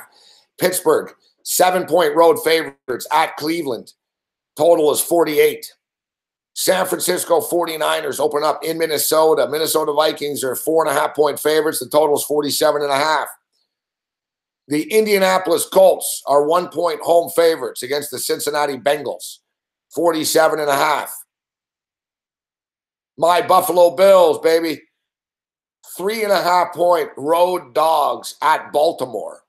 And as I mentioned, the Buffalo Bills, we'll go over the Bills' schedule after. The Buffalo Bills' schedule, 5 of their first 7 fucking games are on the road. The Jacksonville Jaguars open up in New York, 4-point favorites against the Giants, 44.5. New Orleans Saints, 7.5-point favorites at home against Tampa Bay, 52.5. The New England Patriots. Fuck, I hate the Patriots. Just looking at the Patriots -7, I'm like, fuck yeah. Give me Deshaun Watson. Patriots -7, 51. Tennessee Titans 2.5 at Miami, 47. The LA Chargers, 3-point home favorites against Kansas City Chiefs, 48.5. Denver Broncos host Seattle. Denver minus 2.5, total 42. Dallas Cowboys open up on the road in Carolina. Carolina minus 2.5, 45. Arizona Cardinals 1-point favorites hosting Washington, total 45. With Alex Smith at quarterback with the Washington Redskins. Interesting. I sort of forgot about Alex Smith in Washington, to be honest. Alex Smith is good. I'm an Alex Smith guy. You're not winning the Super Bowl with Alex Smith, but you can win some. You can win some games. Green Bay Packers 9-point favorites over the Chicago Bears 48.5. Detroit Lions Monday Night Football 6-point favorites against the New York Jets 44. And the LA Rams 1.5-point favorites on the road Monday Night Football in Oakland.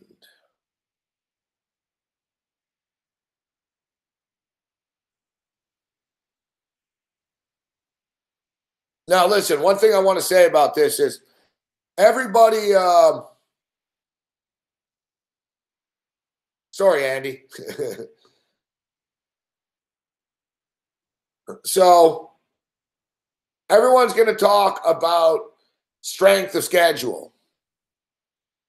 And, oh, this team has this easiest schedule. And you're going to read all the articles in the morning and they're already starting to pop up already on the mainstream sites. Wow, this team has this strength of schedule and that team has that strength of schedule. When the fact of the matter is,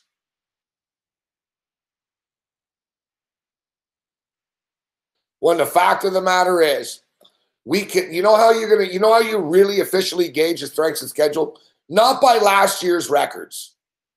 That's how the mainstream does it. That's how people that don't bet do it. All right, you really want to gauge your strength of schedule. We don't know yet. Number one, you predict from last year, and no one knows. There's going to be teams that are better this year and worse this year. All right, but we cannot predict the strength of schedule until we see the season win totals.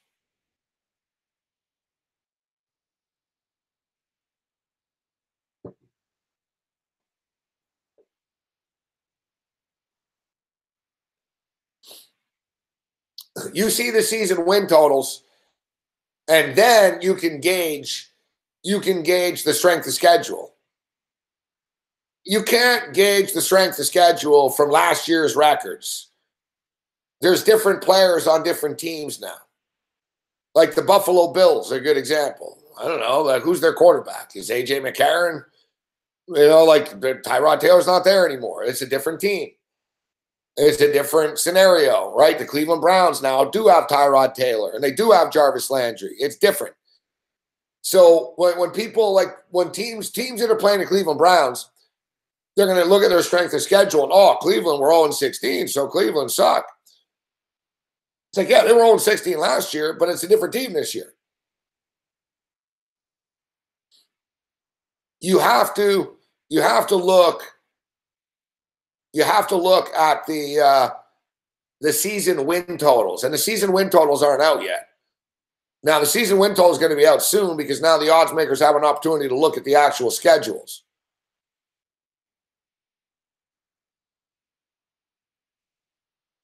All right, so let's jump in right now. Let's start off with the Buffalo Bills.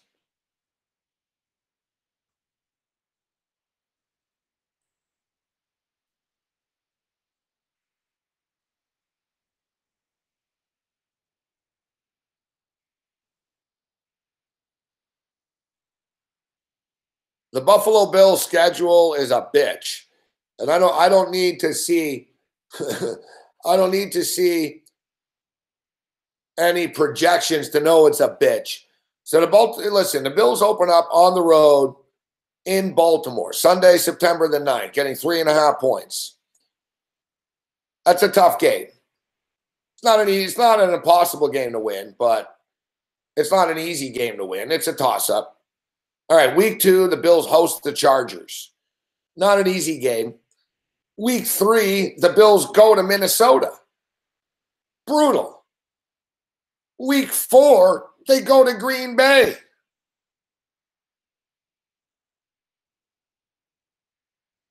That's the Bills' first month of the season. 1 home game. Thanks, Roger. You're fucking from Buffalo, you fucking prick. Roger Goodell grew up going to Bills games. Why do you fuck us all the time? Every fucking year, dude. It's either every year, man. We either play the most fucking teams that are coming off a bye, or we play the most like shortened games and shit. Like, why? Like, you just fuck the Bills continuously. So yeah. So the Bills, 3 of the first 4 games of the season for the Bills are on the road. Fuck. At Baltimore, at Minnesota, at Green Bay. Good luck with that. And then they play the Chargers at home once. And then week 5, they get to play at home again. Oh, thanks, Roger. Against the Titans. And then boom, right away. No, you got to go at the Texans after that. And then you got to go to the Colts. So in the first 7 weeks, 5 of their fucking games are on the fucking road against the Ravens, the Vikings, the Packers, the Texans, and the Colts. And then, okay, yeah, throw us a bone on fucking, throw us a bone now. We're back home. Yeah, you get the New England Patriots on Monday Night Football. It's fucking bullshit.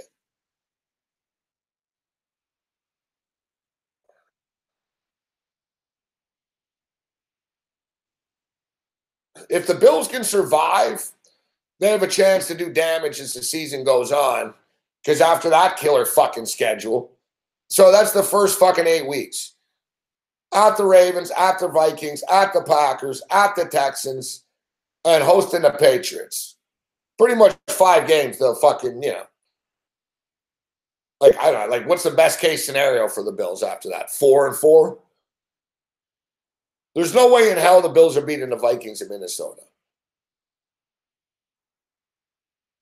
They could maybe beat the Packers in Green Bay, but probably not. The Texans in Texas, probably not.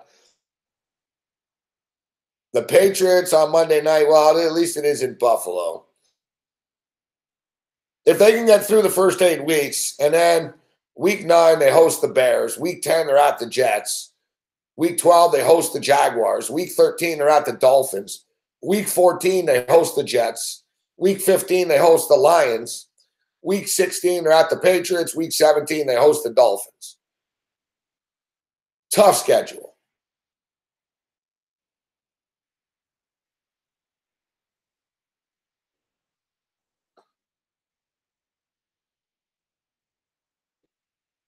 That's a tough schedule.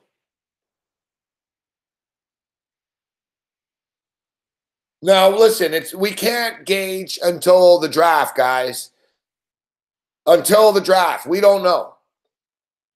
For all we fucking know, man, the Buffalo Bills are going to have Josh Rosen as their quarterback. Right? Like, we don't know. Like, you can't sit here right now.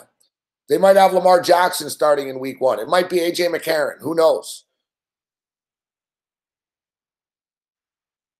If the Bills drafted Lamar Jackson, I think fucking A.J. McCarron would win the job. And the Bills wouldn't be under a ton of pressure to throw Lamar Jackson in there right away.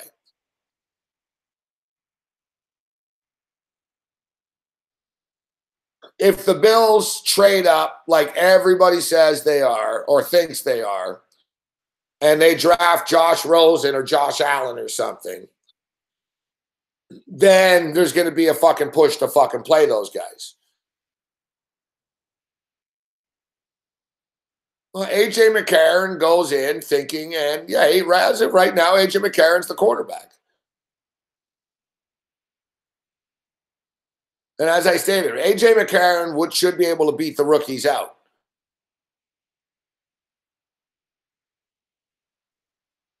No, man. LaShawn McCoy is getting old, dude.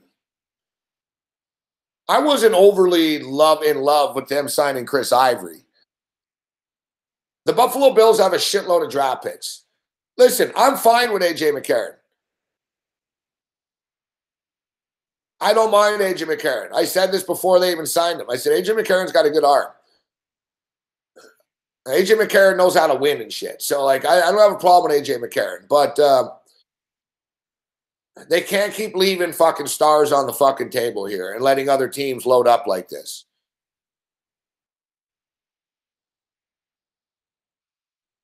You know, the New York Jets are in the division, and they're going to end up with fucking one of these top 3 quarterbacks.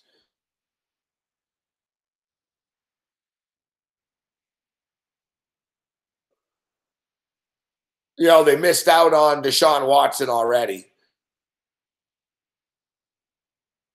As expected, Golden State are up by 15 right now.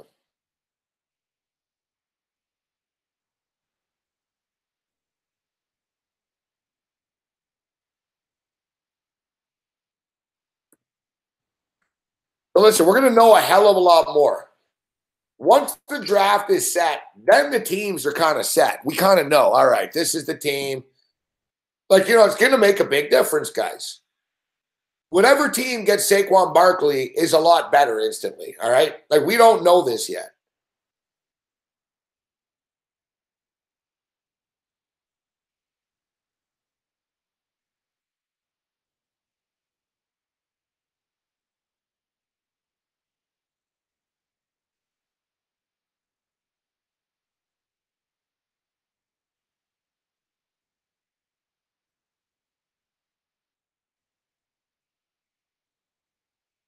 Now, here are the so-called winners and losers of the schedule.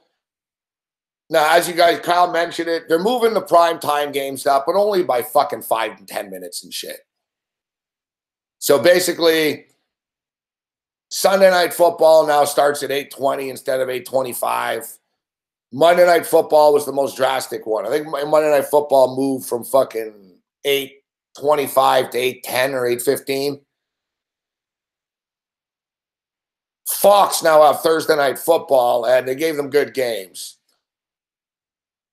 So Fox will have 11 Thursday night games beginning in week 4 with the Minnesota Vikings and the LA Rams.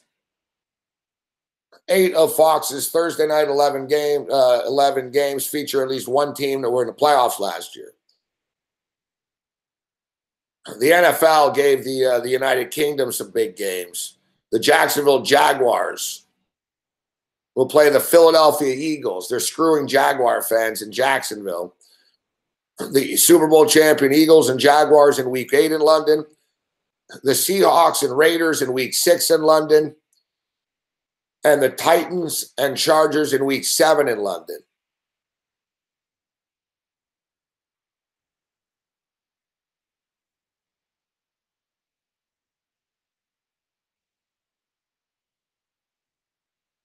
It says thanks to a random but significant quirk, the Steelers could have the AFC North wrapped up by midseason. They play 5 of their 6 division games between week 1 and week 9. And only one more over the final 8 games.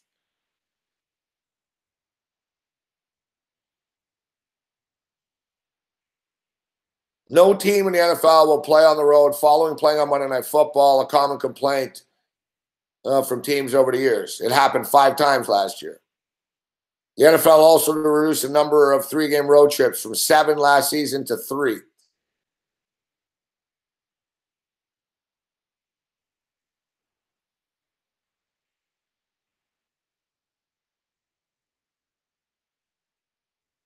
Here are the time difference changes.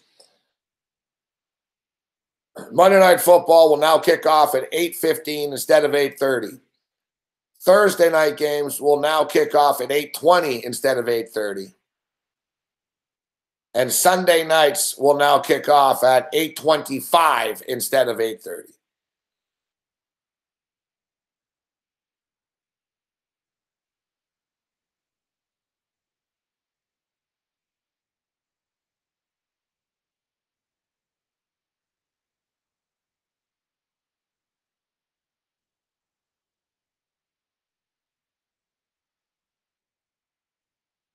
Now, I actually like the LA Chargers. I think they have a good team coming into this year.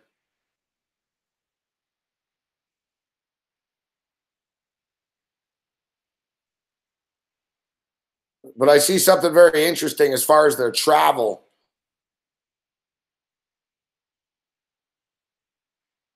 For the season.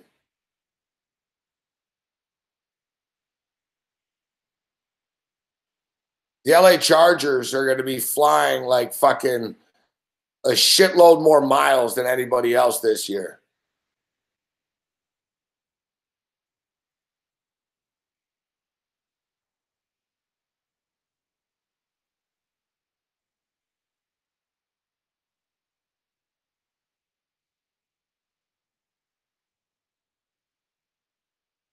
Rashad Penny. All right, so what team do you want to know about? Ask me a team and I'll tell you their schedule.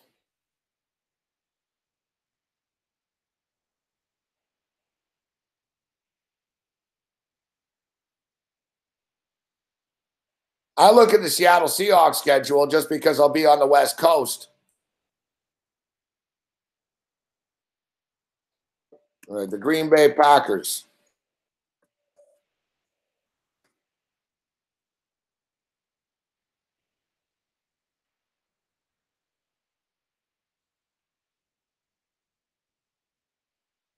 The Green Bay Packers.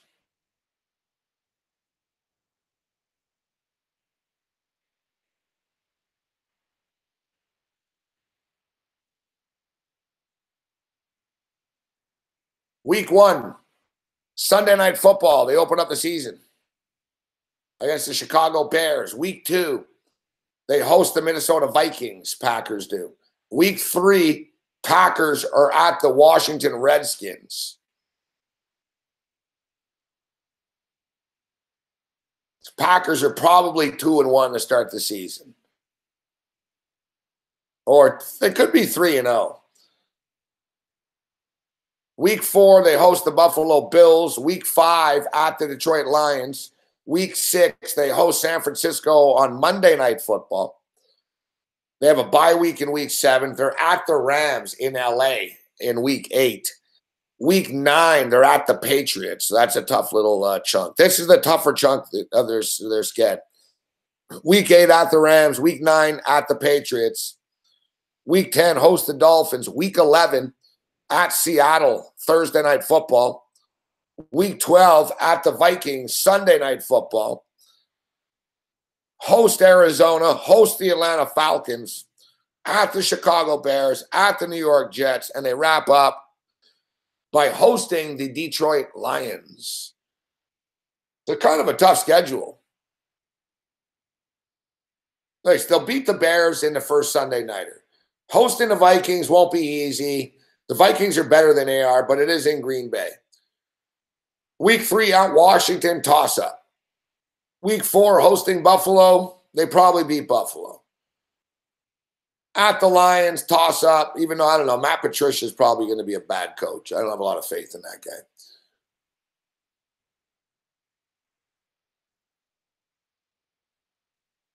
All right, Goldster was patient, and we'll get to the Ravens. All right, Broncos schedule. Who the hell is the Denver Broncos quarterback?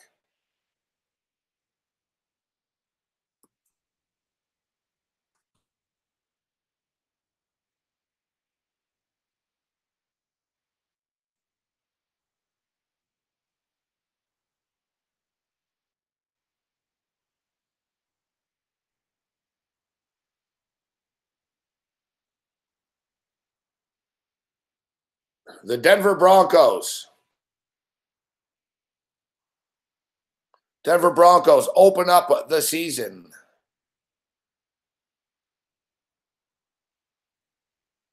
They host Seattle in week 1, 2.5-point favorites. Week 2, they host the Raiders. Week 3, they're in Baltimore. Week 4, Monday Night Football. They host Kansas City and Pat Mahomes. Week 5, they're at the New York Jets. Week 6, they host the LA Rams. Week 7, they're at Arizona. Week 8, they're at Kansas City. Week 9, they host Houston. Bye week, week 10, week 11, at LA Chargers. Week 12, host Pittsburgh. Week 13, at Cincinnati. Week 14 at San Francisco. Week 15, host Cleveland. Week 16 at Oakland. Week 17, host LA Chargers.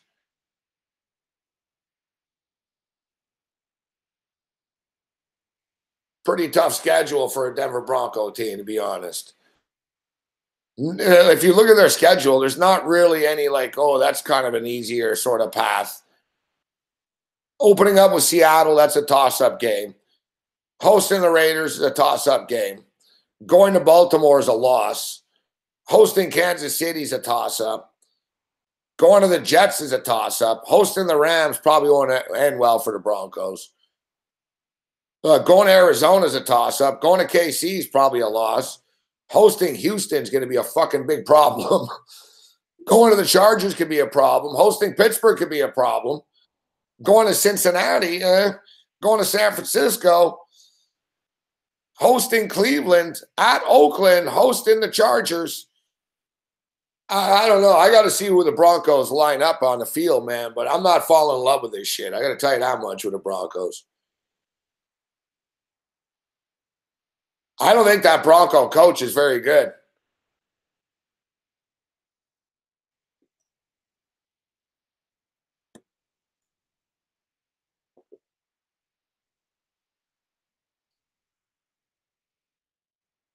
Gokster, that's a tough schedule.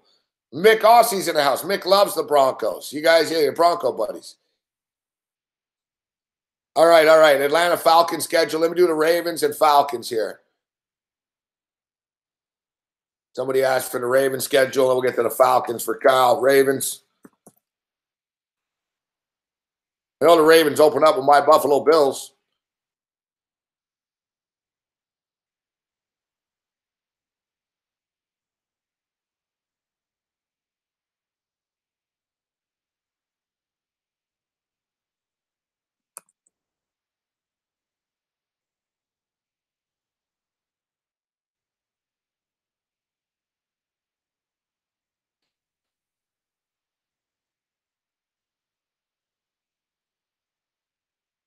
All right, Baltimore Ravens.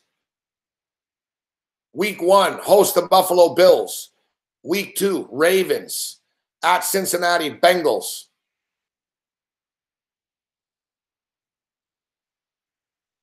Week 3, Denver Broncos at the Ravens.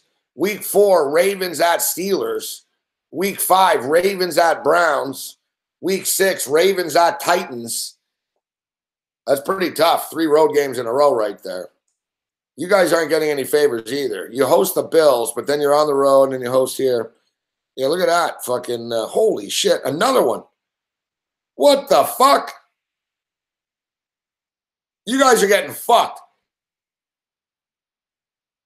Just like the Bills are. All right, look. The Ravens host the Bills. Then they're at Cincinnati, road game. Then they host the Broncos. Okay. So that's 2 home games, 1 road game. Then they're Ravens at Steelers, 2 and 2. Ravens at Browns, so that's fucking another road game. Ravens at Titans, another road game. Saints at Ravens. Ravens at Panthers. So out of their fucking first 8 games,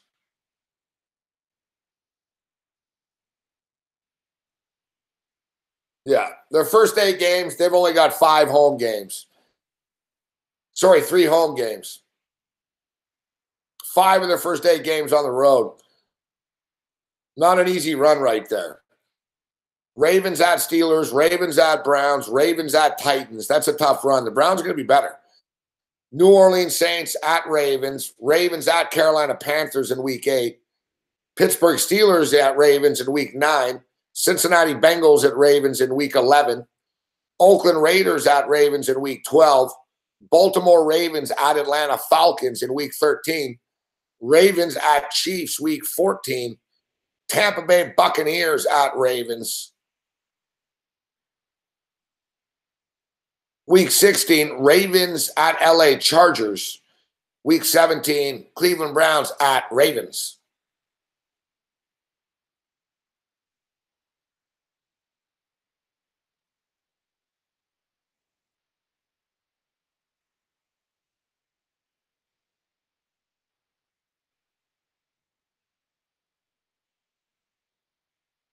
Atlanta Falcons.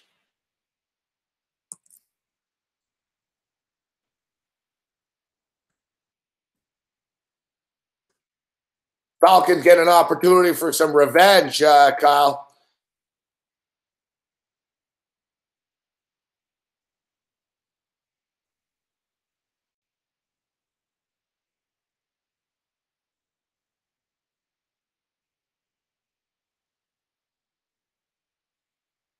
Opening up with the Philadelphia Eagles on Thursday Night Football.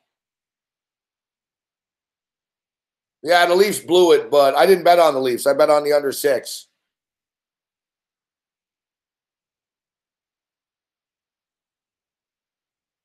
We'll get to the Eagles in a second here too, Paul. Donnie Rightside and Big Man, that's the Eagles show. They talk about the Eagles so much, so we figured, we won't. All right. Eagles open up with the Atlanta Falcons. Atlanta Falcons at Philadelphia Eagles. Then the Falcons.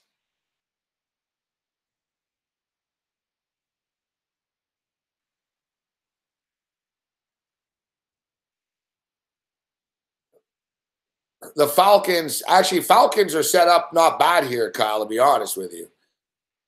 The Falcons, listen, if you can survive the tough schedules, you have a good chance down the stretch, but it's the other way around for the Falcons. The Falcons open up with the Eagles in week 1, but after that, the Panthers are in Atlanta. Week 3, the Saints are in Atlanta. Week 4, the Bengals are in Atlanta. So after the Eagle game, the Atlanta Falcons play 3 straight games at home against the Panthers, the Saints, and the Bengals. And then after that, they go to the Pittsburgh Steelers.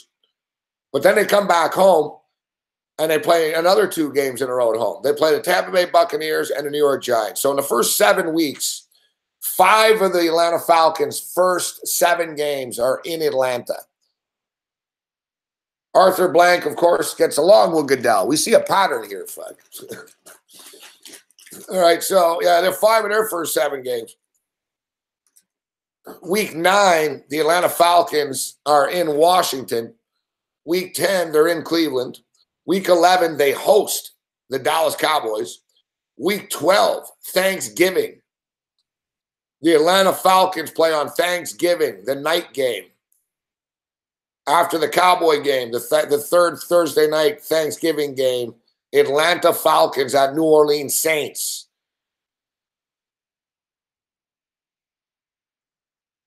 Week 13, Falcons versus Ravens. Week 14, Falcons at Packers. Week 15, Falcons host Cards. And then they close out with 2. See, that's the thing. You guys open up easily, but your 3 of your last 4 games are on the road. Falcons at Packers. Falcons at Panthers. Falcons at Buccaneers. So you better get the wins early. All right, Philadelphia Eagles. Eagles are clearly going 16-0 this year.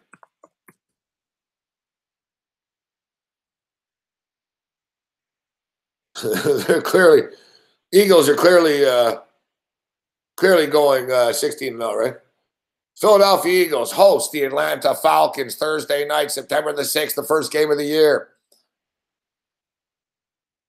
September the 16th, week 2, Philadelphia Eagles at Tampa. You know what? The Eagles had a fucking easy schedule last year. It's going to piss me off if they do again. Let's see their schedule. All right, you host Atlanta in week 1. They're probably going to win that game. All right, so week 2. The Super Bowl champion is like fucking 13-1 or something like that in this Thursday nighter. Week 2 at Tampa. They're going to win then. They're going to be 2-0. Week 3, they host the Colts. They'll win that game. Week 4, they go to Tennessee. Could be a tricky one. Week 5, they host the Vikings, who they smashed. Then they play the Thursday night at the Giants. Then they play at they host the Panthers. Then they go to London to play the Jaguars. And then it picks up for them. They host the Cowboys on Sunday Night Football. They're at the Saints. They host the Giants. They host the Redskins. They're at the Cowboys. They're at the LA Rams. They host the Houston Texans. And then they're at the Washington Redskins. The Philadelphia Eagles play 7 games against teams that were in the playoffs last year.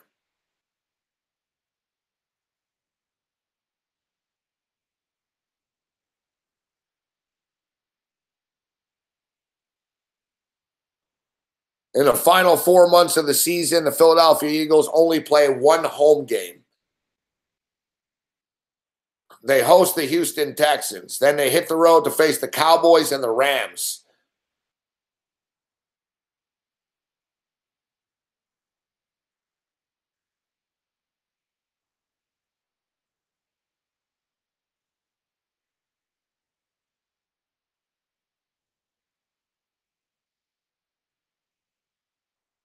The Patriots.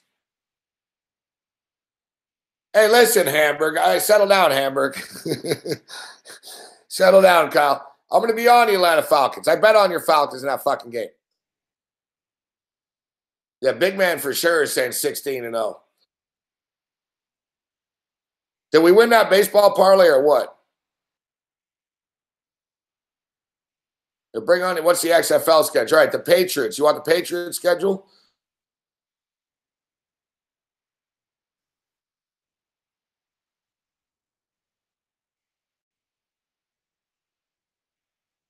The New England Patriots. Week 1. Sunday versus the Houston Texans. Remember they played last year.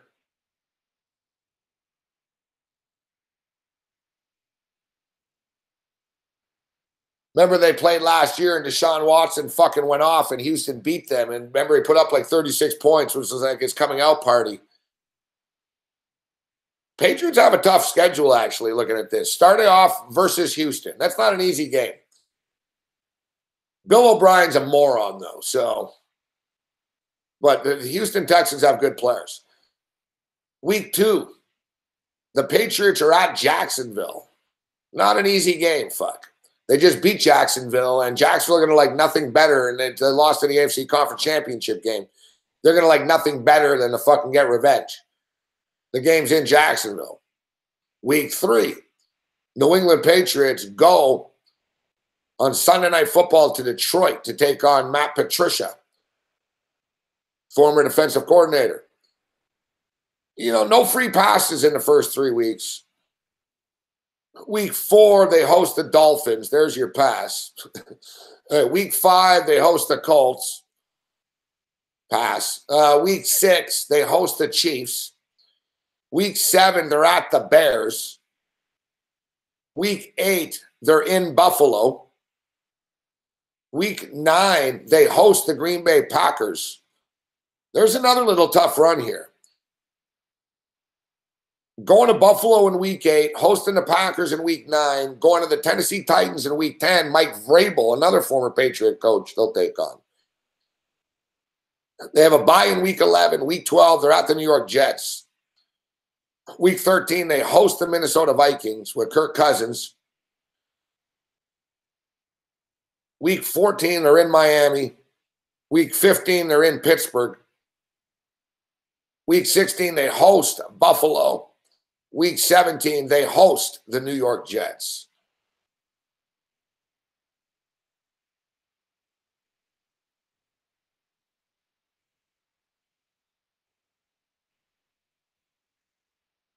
All right, Cincinnati Bengals.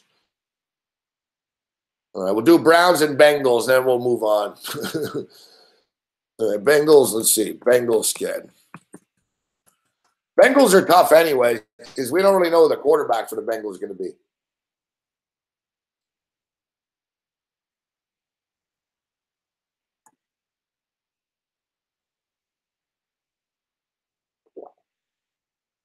Cincinnati Bengals only get one primetime game this year.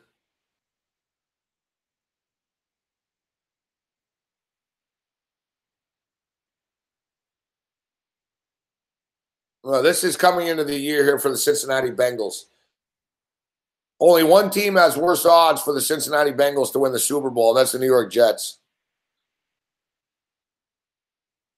The Cincinnati Bengals are 90-1 to win the Super Bowl. The Jets are 100-1. The Browns are 66-1. The Dolphins are 70-1. And the Bears are 80-1.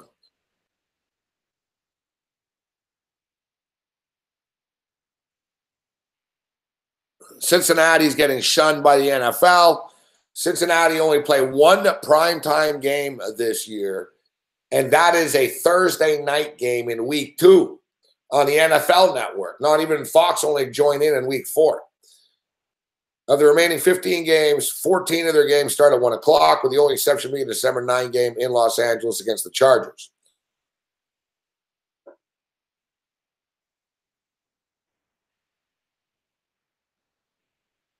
The scheduling gods may have actually done the Bengals a favor. The Cincinnati Bengals have appeared in 12 Sunday night football games on NBC since Marvin Lewis has been head coach. They are 1-11.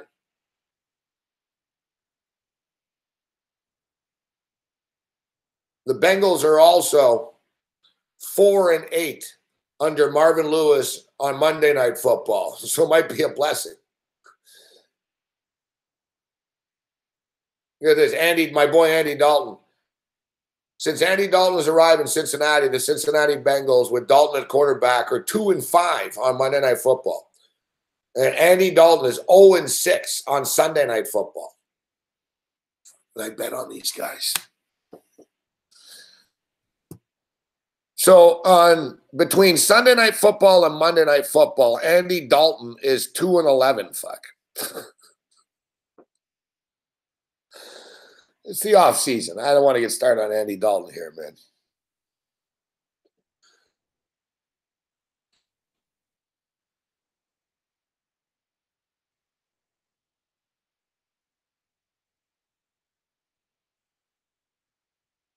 What's up, Kyle Honeyset?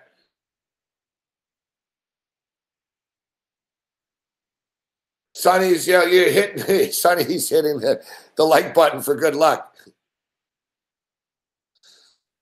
Exactly, Jazz. Thank you, Jazz.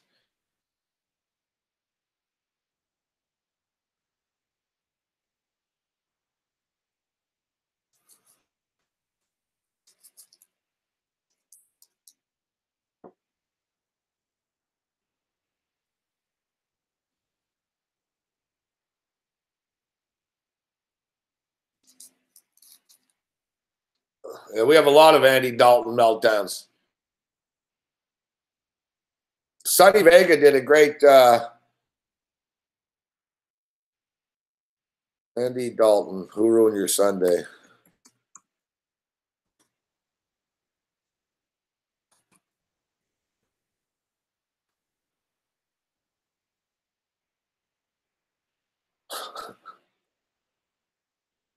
Style, as we're going to be breaking down. This is great. Yeah, I'm doing this with a fucking Jason Halloween mask on.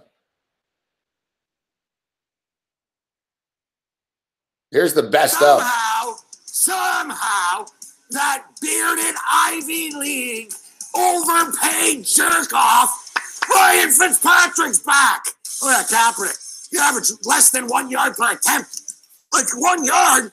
Like, how can you throw a football less than 1 yard? Like, look. Look. You can't even throw a football. Like 3 yards. Let's do this thing. Halloween style. As we're going to be breaking down the Halloween Monday Night Football matchup between the Chicago Bears and the Minnesota Vikings. Steve Merrill will join us. We're going to be breaking it down with Tony Sincata. We'll talk about the World Series. And in honor of Halloween, we're going to kick it Walking Dead style. Lou Temple will join us on the program. The coolest Axel since Axel Rose. So we got a ton of stuff to get to on the program. Let's cut the small talk because it's time for... Now, another National Football League Sunday is in the books. And, of course, Who Ruined Your Sunday has turned into a very popular segment. We should just rename this segment from Who Ruined Your Sunday to Andy Dalton Ruined My Sunday. Your day of reckoning is going to come, Dalton. I swear. How come it's Kim Kardashian that got locked up in a closet instead of you? I hope kids break your windows and cover your dumbass house with eggs tonight. As once again, Andy Dalton ruins my Sunday. I'd rather see Hillary Clinton naked than bet on Andy Dalton and the Bengals ever again. Andy Dalton, I don't want to hate on you, dude. You seem like a nice enough guy, but you're also the type of dumbass that would win a lottery and somehow wash your jeans with a ticket inside of it. You're the type of dude that picks up the hot chick at the bar, gets back home, but you can't get it up. I've defended Andy Dalton. I've defended Marvin Lewis. No more. No more. You are stressing me out, fuck. I'm getting bad flashbacks right now.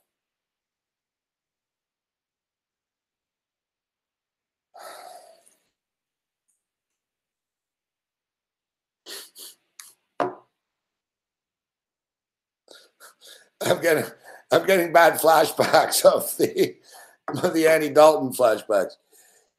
Sonny Vega did a good impression. Here's the best of who ruined your Sunday. Somehow, that bearded Ivy League overpaid jerk-off Ryan Fitzpatrick's back. Look at Kaepernick. You average less than 1 yard per attempt. Like 1 yard? Like, how can you throw a football less than 1 yard? Like, look. Look. You can't even throw a football. Like 3 yards. Even though I had the Cincinnati Bengals plus 16.5 points, they still ruined my Sunday. Just move to London and stay there, all right? Move to London and stay there. I'm surprised Tyrod Taylor can even read a McDonald's menu, let alone try to read an NFL defense, all right? The Bills wide receivers are more wide open than Kim Kardashian's ass is, okay? Don't worry, Arizona fans, because you got a genius as a coach. Just ask him. You got the best coach in the league. Just ask him. And Bruce Arians, he'll be able to figure this out, right? Yeah, I wouldn't hold my breath on that. The fact of the matter is, Andy Dalton's a moron, all right? The guy's an idiot. He might have $120 million. Go, I hope you're happy when you sleep on your big stacks of money, you big loser. I'm getting pretty sick and freaking tired of the same crap, man. You know, the hoodies and the towels and the sitting on the bench, staring. Enough freaking pouting. How about some producing? I'm tired of hearing about Aaron Rodgers. Last night, they're talking about, elite quarterbacks, with Aaron Rodgers and Tom Brady. Aaron Rodgers has as many Super Bowl championships as Trent Dilfer does, all right? Like, let's chill out here. Discount double check. Rebates for everyone. It's like Oprah. Here's a car for you. Here's an interception for you. Here's a fumble for you. I used to say, oh, no, man, the Browns would kill Alabama. I take that back. I don't think the Cleveland Browns could beat Kent State University. You know what RG3's QB rating was in the first half yesterday? 0.0. Just like my bank account because of you. Nobody does stupider things than me. Besides Andy Dalton. Like, I don't want to be mean, but you really are just a useless piece of crap, dude. Like, I don't know what else to say besides, you know what? F you. Like, really, dude. Like, you've been stripped more than Lisa Ed. The only smart thing about Ryan Fitzpatrick is that he cons NFL general managers and they're giving him money. You're going to hold out next summer, jackass? You suck. You ruined my Sunday. Again. Oh, Cam Newton's benched because he didn't wear a tie. What, are you going to bench him next week if he doesn't finish his milk and his cereal? You can't have your pudding if you don't finish your meat, Cam. Screw you. Riverboat Rod. What is this, kindergarten? It's the National Football League. You ruined my Sunday for the last freaking time. And same with you, you towel head-wearing jackass, Cam Newton. Screw you all. Screw the entire National Football League. You all ruined my Sunday, and we won't even get to Travis Kelce. How about you try to catch some footballs instead of an STD from some reality TV skank? Enough of catching Chelsea. Oh, every commercial. I see you on TV trying to hook up with some reality TV floozy. Then I do you scoring touchdowns. You suck, and you ruined my Sunday. I'm running out of ways to rip the Bengals. I really am. Like, why don't we just replay the damn video over and over every week? I mean, just talking about, Andy Dalton ruining my Sunday. Now it's just another year of ineptness for the Buffalo Bills. Now it's 17 years in running that you jackass clowns haven't made the playoffs. You know what? 17 years. Let's put it in context. Dennis Miller was in the Monday Night Booth 17 years ago. All right? Dennis Miller. I don't think Dumb and Dumber behind camera 1 and 2 even know who Dennis Miller is. Cam Newton's been hit so many times, he didn't want to be hit, so he decides to just throw a pop fly to the Kansas City Chiefs, who return for a damn touchdown, come back and win a damn game. Not only have you ruined my Sunday, you've ruined the entire year, man. You ruined everything. For the Super Bowl, I lost like $7,000 cash, thousands of dollars online. I missed my freaking plane after the Super Bowl because I was fighting with Bronco fans at Hooters in Vegas. God has no interest in who wins football games, because if he did, the Chargers would win more, because nobody prays more than Phillip Rivers. Well, you better pray some more, Phil. And put another towel over your head and go screw yourself, all right? When you go lock yourself in a sauna or something like that, and get the hell out of my life. Dear God, that's what I look like with hair. It really is me. You know what? I think I've done more drugs in my life than Jim Carrey, too. Except I haven't given women STD. That's besides the point, right? Whoa! Why did I take them? Because I'm a stupid idiot. That's why. Bruce Arians made a big deal about the long snappers costing us.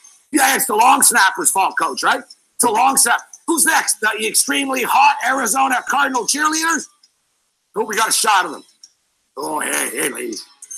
Looking good. I guess it's their fault.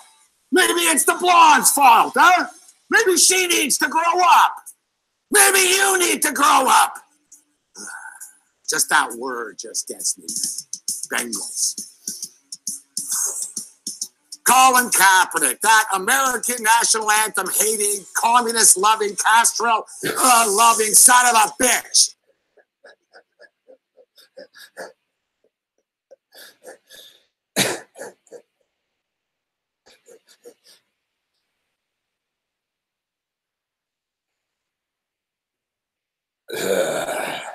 I guess I've lost my temper a few times. It just goes on and on and on. It doesn't stop. It just doesn't go. It doesn't stop. Colin Kaepernick managed to put up 2 fantasy points yesterday. 2 fantasy points. You could have pissed on the field and got 2 fantasy points. Like at this point, why don't you just take a dump? That's all you haven't done yet, Kaepernick. And it'd be fitting to take a dump because you're crap, all right? And all your freaking protests. Oh, you love Castro? You played like that yesterday for Castro? He would have had you shot. Twix! Twix! They were all Twix. You all suck. We should just rename this segment from Who Ruined Your Sunday to Andy Dalton Ruined My Sunday. Your day of reckoning is going to come, Dalton. I swear. How come it's Kim Kardashian that got locked? This should be my demo tape.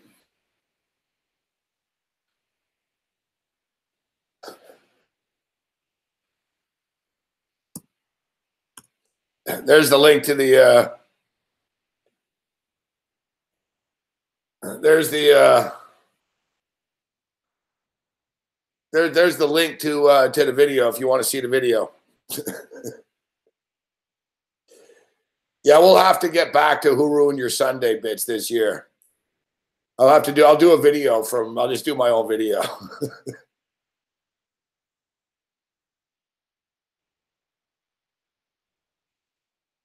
The Who Ruined Your Sunday videos are definitely my most popular.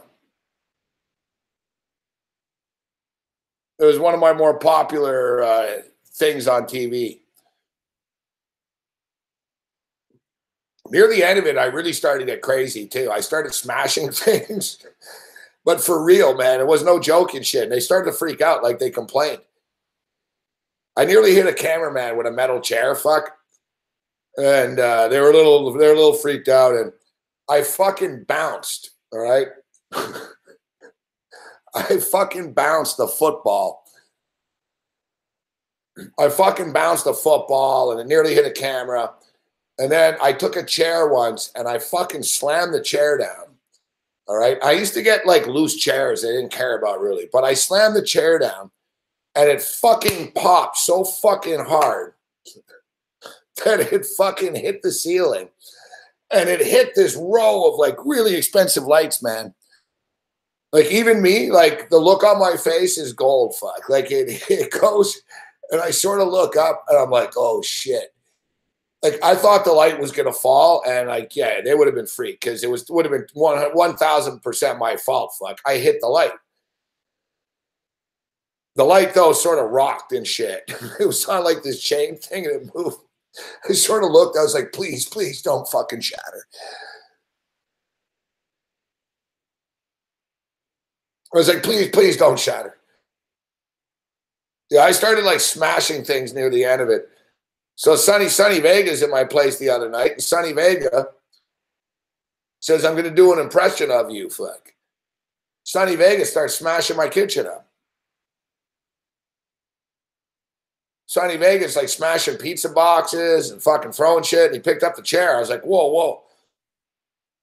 And now I know how camera 2 Drew felt. Like, Sonny's got the chair. I'm like, whoa, whoa, hey, fucking.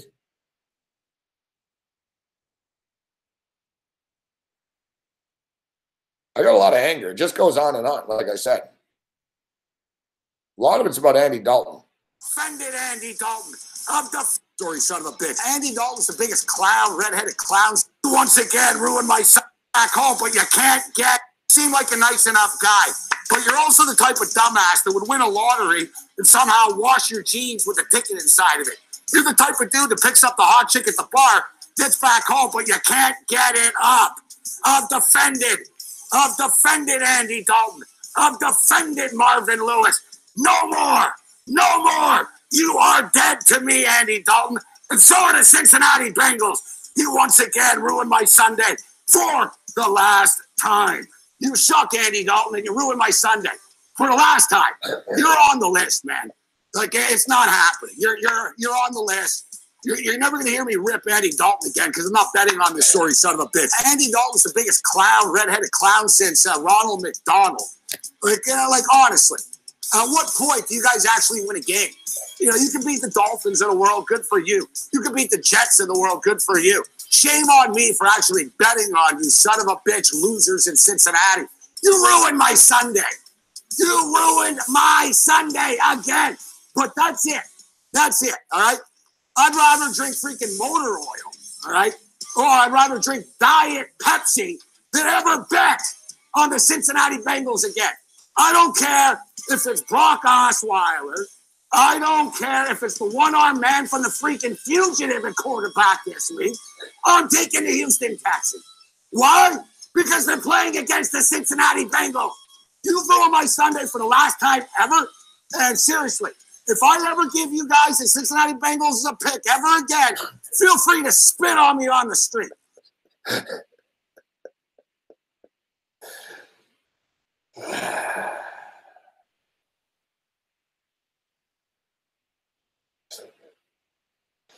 Fucking Bengals.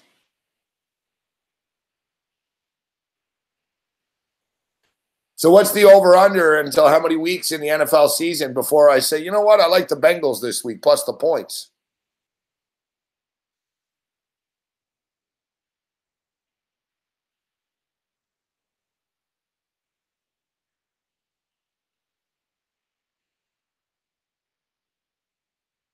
I don't know, man. Bengals are getting 1 point on the road at Indy. Looks pretty good.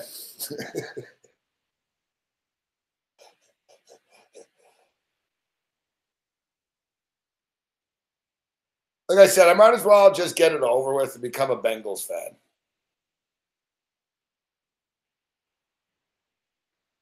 Like, I'll move on. Like, the Bengals are bigger losers than the Bills are. The Bengals are bigger losers than the Bills.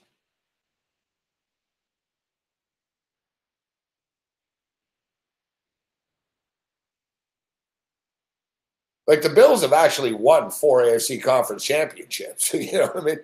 We won a lot of games, you know? We had a lot of success. Like, the Bengals have never had any success. Yeah, like the Bengals and the Bills were joined at the hip. I got a feeling the Bengals are going to draft Lamar Jackson.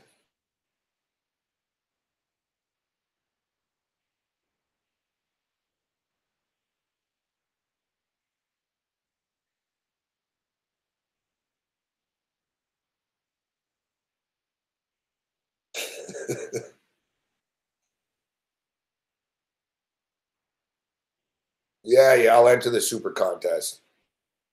I fucking hate that contest, but I'll enter it.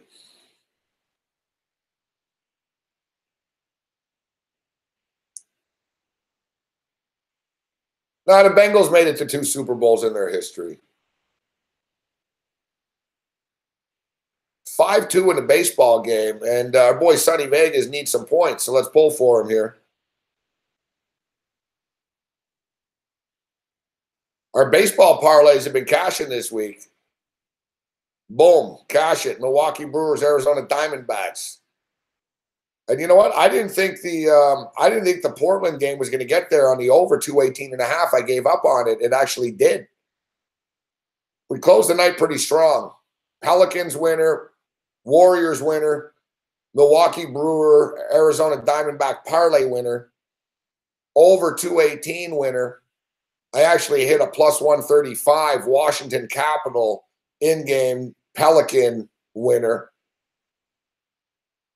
We hit the over 213 in the Miami game, but we lose the Miami Heat. It's always something. And, of course, the Miami Heat happened to be my biggest bet of the day. Of course.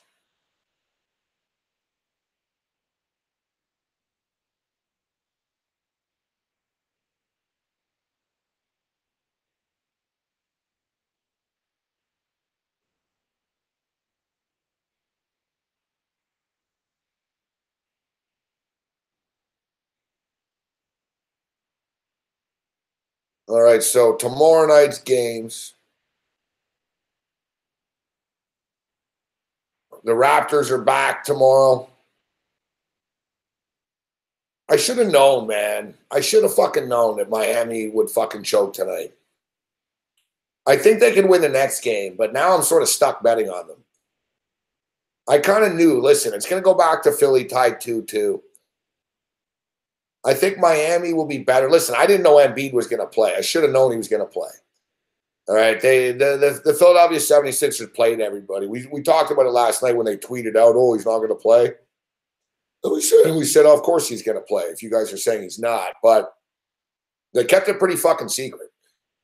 Like, no one knew Embiid was going to play until about fucking 4 minutes till tip-off. So they kept that pretty secret with Embiid. And I think that Miami had a hard time adjusting. They just played 2 games against Philadelphia, and suddenly the paint wasn't open.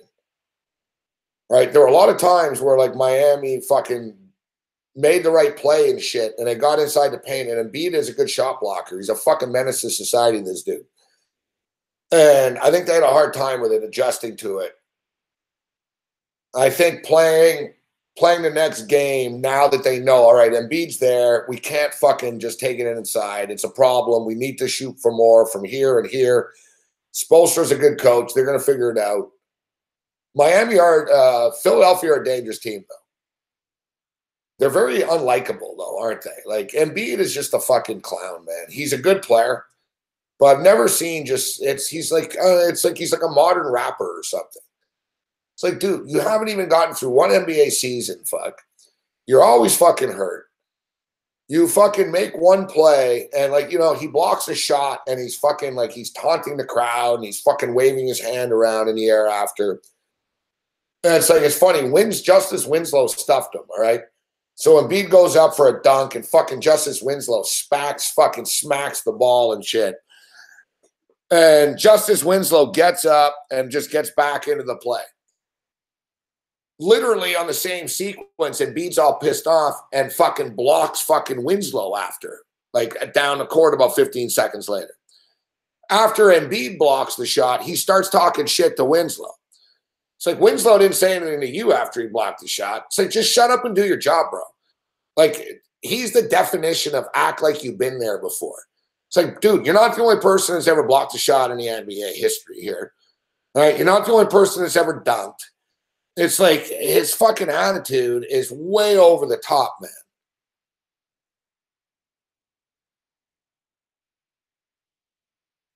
And if you notice, Ben Simmons is a fucking jerk off too. Like, Ben Simmons, like, just fucking stares at everyone and shit with this look like he wants to fight everyone. And it's like, you ain't going to do shit, fuck. You know what I mean? But he fucking just, he has this fucking arrogant, fucking smug look on his face. They're a really, really arrogant team. You know, for a fucking 3 seed, you guys are very, very fucking cocky.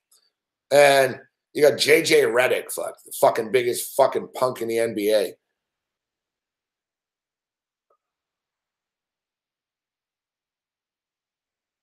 You guys agree with me on this, don't you?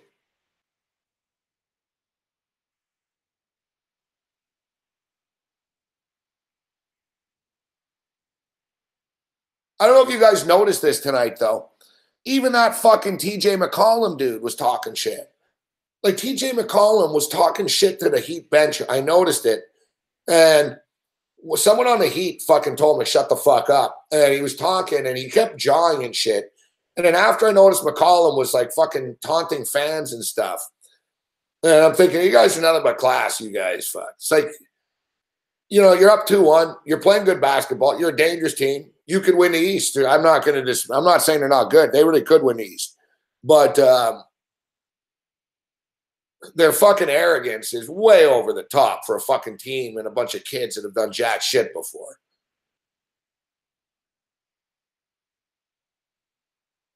Yeah, Anderson tried. Exactly. Who the fuck is Anderson?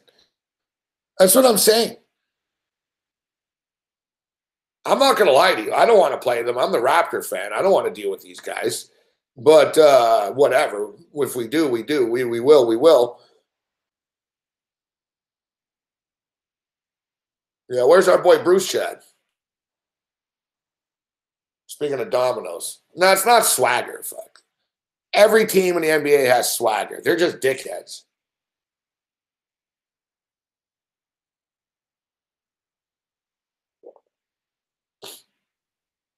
I like the style.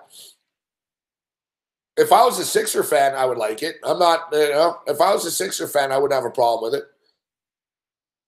But if you're not a Sixer fan, they're annoying.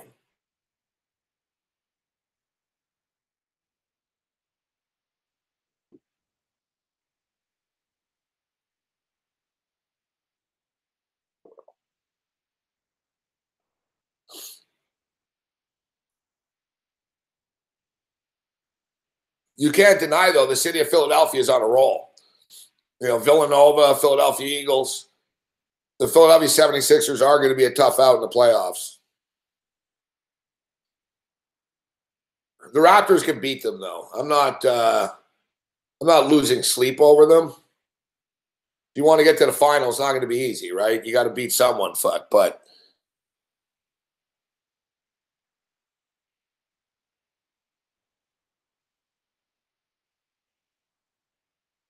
the Raptors and the Sixers, you know, don't you guys just get the feeling we're on the collision course? I do. Have a good one, Medina.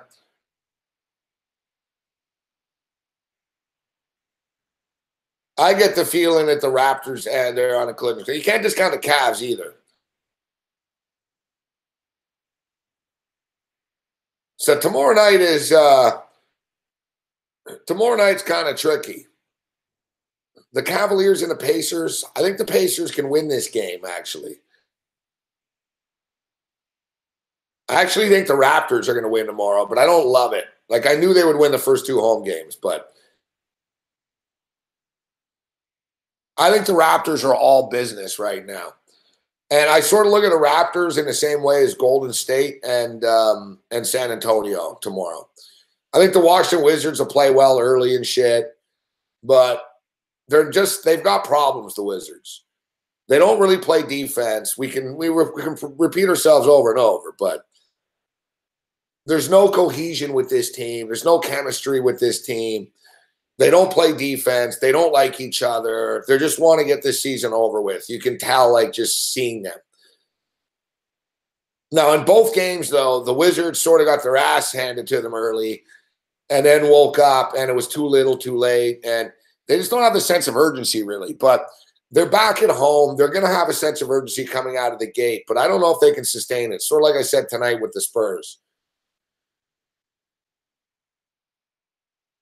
The Raptors are – listen, the Raptors are up 2-0.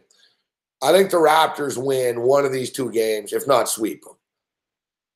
So it's sort of like, I've been on the Raptors all the way through. If you take the Raptors tomorrow and you lose, the Raptors will win on Sunday. You take the Raptors tomorrow and they win, the Raptors probably win on Sunday. It's one of those deals. Boston and Milwaukee, this one is intriguing to me tomorrow in that I think Milwaukee is going to win at home. And I don't know, maybe I guess it goes two ways, fuck. Either Milwaukee doesn't win or it's a fucking buzzer beater or whatever, or Milwaukee smokes them. Yet, the Boston Celtics really, really, really are being undervalued right now by everyone, including myself. Even though I knew that they're good. It doesn't matter. Like Boston are one of these teams. It doesn't matter who's out, fuck. They're good. It just is what it is. Like Kyrie Irving's not there right now, and Kyrie Irving's one of the best players in the NBA. But Terry Rozier is playing fucking amazing right now. So, you know what I mean? Like everyone that steps in just sort of, they step it up. They're going to get Marcus Smart back. Boston could beat Philadelphia with Marcus Smart. Marcus Smart's very aggressive. He ain't going to take the Sixers bullshit.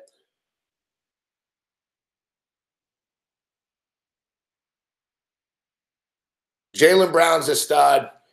Tatum's a stud. The Celtics are the real deal. I just think the spread's too high. I mean, this is the ultimate zigzag. It's the ultimate zigzag theory here in that they think, all right, well, the Bucks are back home. They need the win. Really? That you want to lay 6 with the Bucks, though?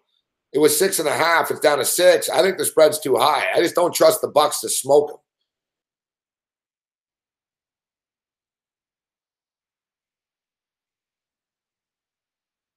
Yeah, Brad Stevens is a hell of a fucking coach, man. Milwaukee are a young team. Jabari Parker's bitching about playing time. The coach of Milwaukee is getting his ass handed to him by Stevens. Prunty versus Stevens is a mismatch. Getting 6 points with the better team, essentially. That's the gist of this.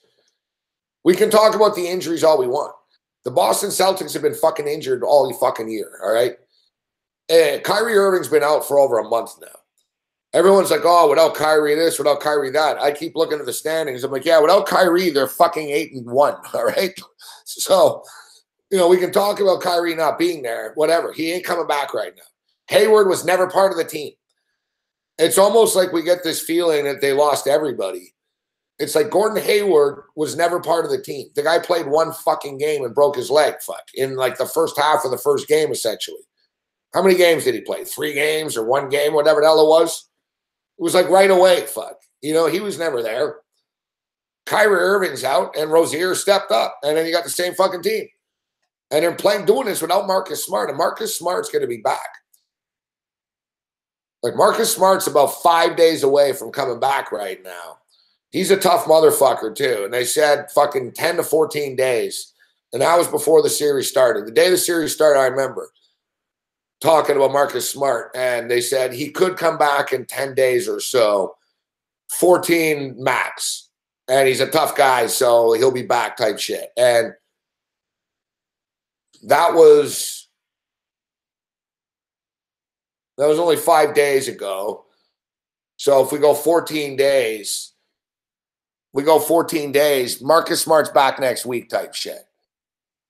Marcus Smart is a good player, too. He means a lot to that team.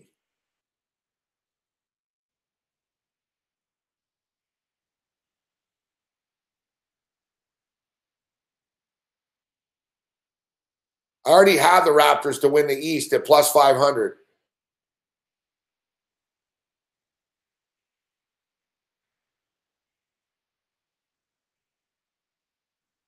Yeah, I don't know, Sandercock. You could argue it's one of these deals where it's a trap. Oftentimes you have to read between the lines with point spreads. And listen, what are they doing with this number? They're begging you to take the Boston Celtics. So the odds makers think that Milwaukee's going to roll them. This isn't the public. Like they're trying to. I don't know what their motive is. I can't lie to you. I don't know. I wish I knew. I wish we had an odds maker on and ask him right now. Why the fuck do you make these guys 6-point favorites? Another thing is, all these games have been close. One of the games went to overtime, and then Boston smoked them in the other game. So, like, why do you think Milwaukee's going to smoke them? Either Boston beats them again, or it's going to be a really close game.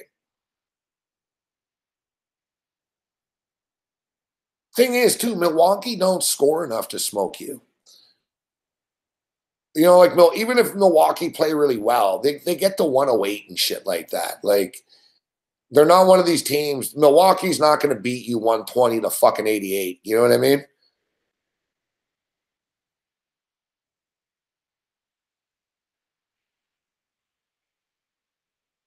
I don't know. I don't know. I don't know why the number is what it is. The Raptors have a chance of winning the East, but I'm not naive. They have a hard time with Cleveland. Like, they can't beat Cleveland. I'm not saying it's impossible to beat Cleveland and they wouldn't beat them this year, but this is the Raptors' year. It doesn't get any easier.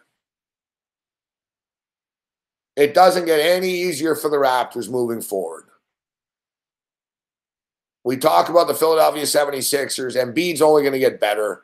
Ben Simmons is only going to get better. Markelle Fultz is really going to start to contribute next year.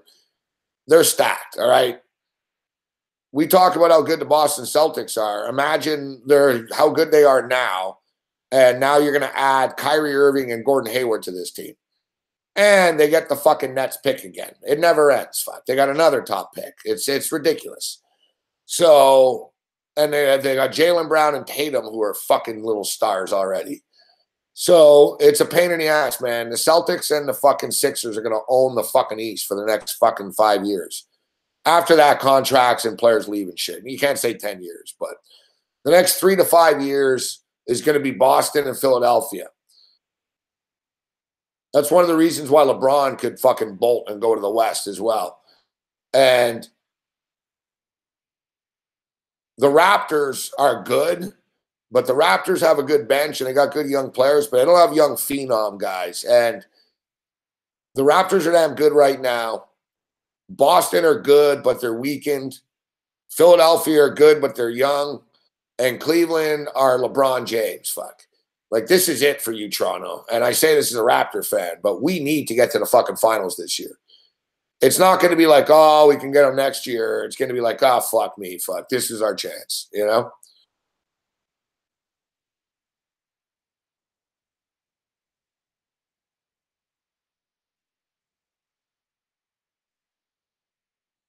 That's why what's up also, man? That's why I really, I really want fucking Philadelphia to lose to Miami. I want Cleveland to lose to Indiana. Like, come on, Pacers. Beat the Cavs, fuck. Beat the Cavs. Pacers beat the Cavs, and we play the Pacers in the next round. Come on. Beat the Cavs.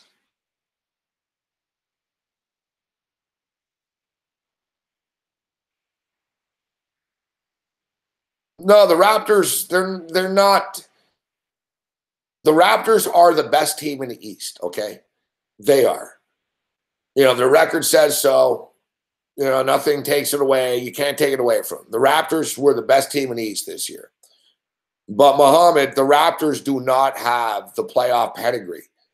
We can't overreact because they beat the Washington Wizards twice. The Wizards are a shit show train wreck right now. That's why I said last week the Wizards were the best matchup for the Raptors. Guys, the Washington Wizards are now 3-9 in their last 12 games, all right, including the 2 in the playoffs. Like, they didn't come into the playoffs hot. I don't know how many times I can repeat about the Wizards. They fucking hate each other. But not in a good way. They don't, like, they're done. The Wizards are done. Like, it was a great matchup. The Raptors, it was perfect for the Raptors to get the Wizards to get ready for this.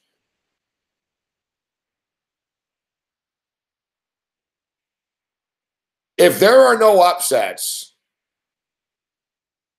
if there are no upsets, guys, unfortunately, the Toronto Raptors play the Cleveland Cavaliers in the next round.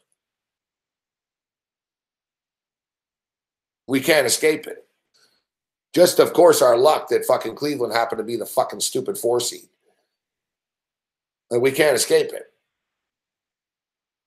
If there's no upsets, Boston versus Philadelphia in the next round, Toronto versus Cleveland. And if we get past Cleveland, we're going to the fucking finals. But this is the first time the Raptors have had home court against the Cleveland Cavaliers. And I think it's going to make a difference. I'm with Tommy C. I like your faith, Tommy C. All right, good stuff, Brian Rowe. If you started following me, I'll see that new follower. I guess I should, right? You never know.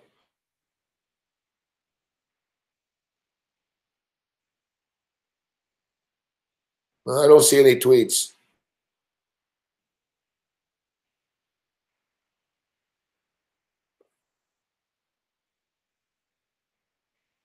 I got a tweet from McGossie, Gambling Goblin.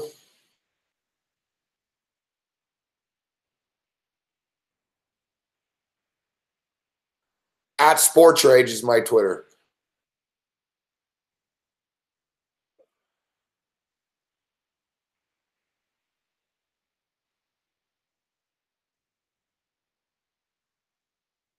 Yeah, I appreciate that, Kyle Honeysett. But the league doesn't want the Raptors to win either. You can't say that. You can't say that that's not true. And it's not just like we can't just play victim in Toronto. That the league doesn't want us to win. The league doesn't want the Pacers to fucking win against the Cavs. The league doesn't want the Miami Heat to win against the Sixers. You guys watch that bullshit tonight? The Philadelphia 76ers get every fucking call. And why? Joel Embiid and Ben Simmons, they're bigger stars. Joel Embiid is a new fucking young guy. People like him. He's on TV. They want him on TV. The NBA is like American Idol, man. It's not fixed, but it's fucking staged.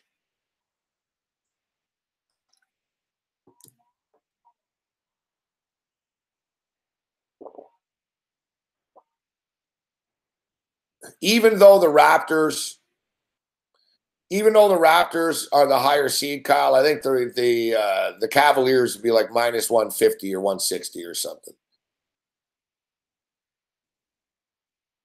Hey, I've been saying it for all week also, man, that I think that I think the Pelicans are a dangerous team for real, like even in the next round against who I don't know who they'd play.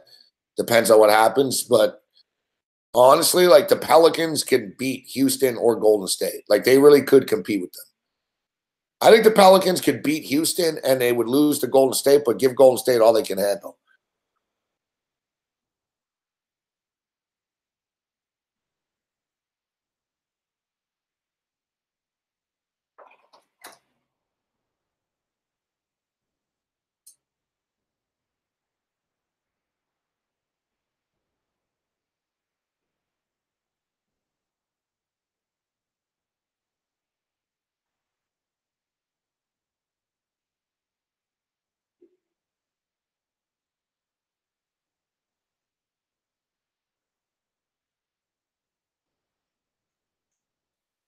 Golden State are going to win the championship. Have a good one, Medina. I appreciate it. We'll see you tomorrow night at 10.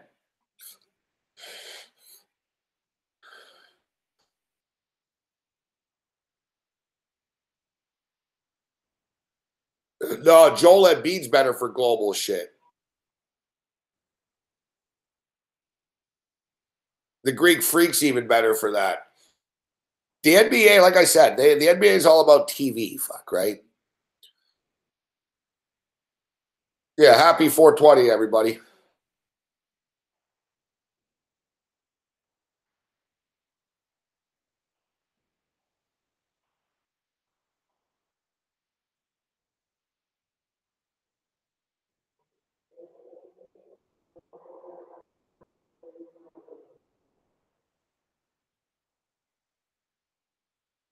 No, I don't see any tweets, Brian. I don't know if you're sending me on Facebook.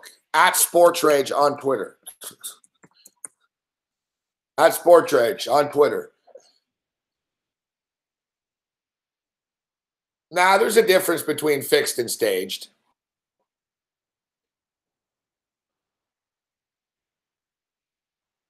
Not staged, but the NBA is entertainment.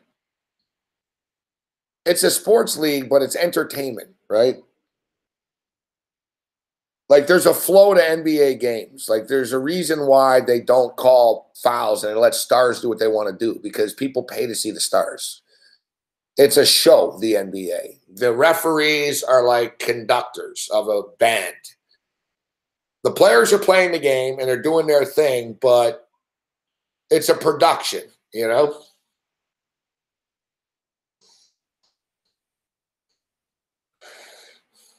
Team gets a certain amount of point lead, rate it in so it doesn't get away. Create the comeback story.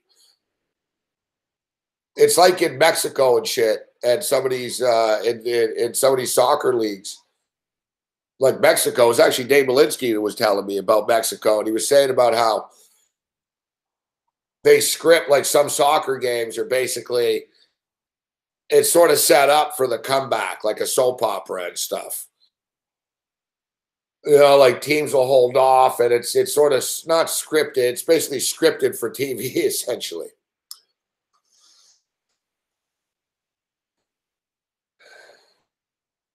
It doesn't mean it's fixed. It's like the NFL does it, guys. If a team is out 14-0 and a good team, guys, you see it all the fucking time, man. Tonight was a good example. Miami were fucking pulling away early a bit. They kept fucking Miami, man. They kept sending Philly to the line because they were like, holy shit, fuck. Miami are going to roll these guys, and they're going to be down. We don't want to get Philadelphia eliminated in 3 games. We're going to get this 7. The NHL are kings for it, fuck. The NHL loves 7-game series, so they'll whatever team is down, they'll throw them the bone, essentially. You're down 3-2. We're going to give you some calls here, all right? If you can't score in a power play and shit, you're eliminated. But we're going to give you a chance. Send us to 7. And once it's in 7, it was like the Patriots and the fucking Jaguars in the fucking game last year in the conference championship game. They fucked the Jaguars. They fucked them. Brady threw an interception. They overruled it. And the Patriots win the game. Why do you think that is? They didn't want the Jacksonville fucking Jaguars versus the Philadelphia Eagles. You think they wanted Blake Bortles versus Nick Foles in the Super Bowl? They fucking fucked the Jags in that game. Was the game fixed? No, but the Jags fucked themselves too. But it doesn't help. Like, it was the same thing in the Super Bowl with the Denver Broncos and the Carolina Panthers. Who the fuck do you think they wanted winning? Fuck. The Tennessee Teabagger? The Tennessee Teabagger and the big steroid dude, Peyton Manning, or the fucking the thug in their mind, Cam Newton. The NFL used to fucking take the ball away from Cam Newton before he could give it to a kid. They hated him so much. They wanted Peyton Manning to fucking win in this swan song. So did Cam Newton choke in a football game? Yes. Did Cam Newton fucking pussy out and not die for the fucking loose fumble? Yes. But it compounds and it piles on when you're a fucking team and you're struggling and the fucking refs are fucking you as well. Happens to the Raptors against the Cavaliers. The Raptors will miss a shot and then they will get fouled, but they don't call it. And then the Raptors bitch to the ref and then they miss another shot and they get fucked. They get called for a foul. And then it just starts to build and then you're like, holy fuck. And then you melt down. They wear you out with this shit and they know it'll wear a team out. Dude, they fucked the Carolina Panthers so hard in that fucking Super Bowl. No catch, offsides, fucking pass interference is not called. Like they kept poking Carolina until Carolina finally just sort of melted down, you know? That's what they do all the time.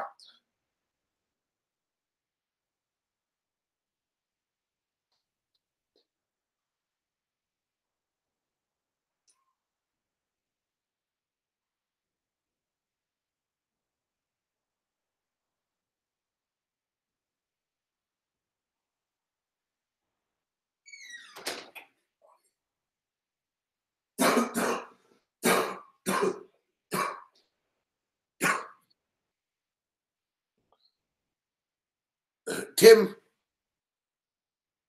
Tim Donaghy explained, because I asked Tim Donaghy. Tim Donaghy, of course, refereed in playoff games and in other games, and I asked him, I said, so what's the deal? Like, how do they, does the NBA fix games, or like, are they, you know, like specifically, I said the Lakers and the Kings. And I said, what about all these games and teams for TV? And I was talking about the Raptors, actually, even. And he basically stated that there's a referee meeting earlier in the day. And it's a conference call with the league. And the league, what they do is they don't say to the referees, listen, we need LeBron to win this game. They don't say that. So what they're going to do, what the refs will do and the league will do, all right, because they want Cleveland to win. So I guarantee you this is what they're going to do. They fucking have like the discipline or the rules guy of the NBA. You know what I mean? The fucking executive that handles the rules, you know, of the game. So what they'll do is they'll tell the refs tomorrow during the conference call, listen, we were watching the tape of this series and we noticed the Pacers are getting away with a lot of pick and roll illegal screens. We just want to let you know that the Pacers are doing a lot of illegal pick and screens. Keep your eye on it. And Donaghy told me, he goes, the league will say, keep your eye on fucking, you know, DeMar DeRozan. He's fucking elbowing people a lot. You know, keep an eye on that. So the league sort of will mandate and say, Oladipo's traveling a lot. Can you kind of rein him in on this and just call him, you know, rein him in a little bit. Oladipo's traveling too much. And they basically set the agenda, and then the refs know. Well, the refs already know anyways, right? And the good refs, well, not the good refs, but the refs that get the big games play along with this game, right? And then they'll just pinch the fucking team. They'll say, all right, I was told by my boss to call fucking traveling on Oladipo tonight, and I will.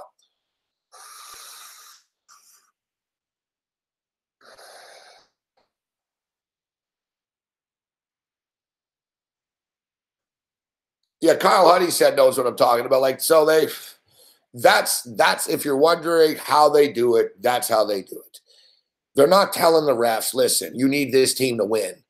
They fucking highlight what the team they want to lose is doing. And they do the same thing in the NFL. They do the same thing in the NFL. If Roger Goodell doesn't like the owner of a team, or he doesn't like the fucking player, and he doesn't like this or that, he'll just fucking tell the refs. He won't do it. He'll get one of the Stooges fucking competition committee guys that talks to the refs, and the refs will say, listen, you know, we're watching the fucking Eagles play, and they're always holding. Fuck, call them for that. You know, they're getting away with too much holding. Call them. And then the refs will do it because the ref wants to get promoted and do a Super Bowl, etc. They're like fucking pussies, these refs. They're ass kissers. That's why they're referees. They weren't good enough to be athletes. So, you know, they play the little game.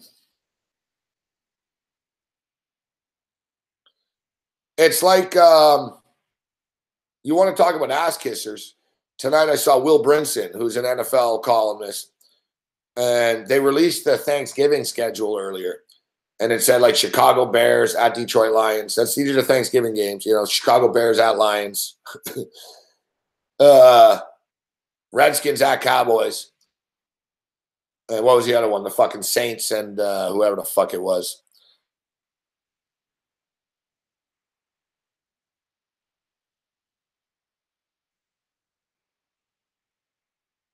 Well, let's be real, Jabron. I mean, the only guys that are good enough to be athletes that are fucking referees are hockey refs. Those guys are good.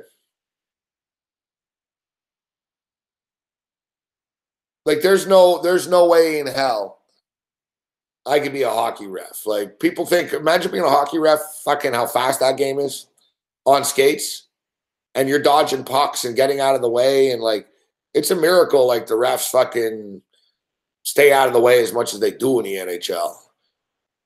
Like, if I was on an NHL ice as a referee, I'd be more worried about just fucking surviving and not getting fucking smoked and hit with a puck than I would be, like, keeping my eye on calls. You know what I mean?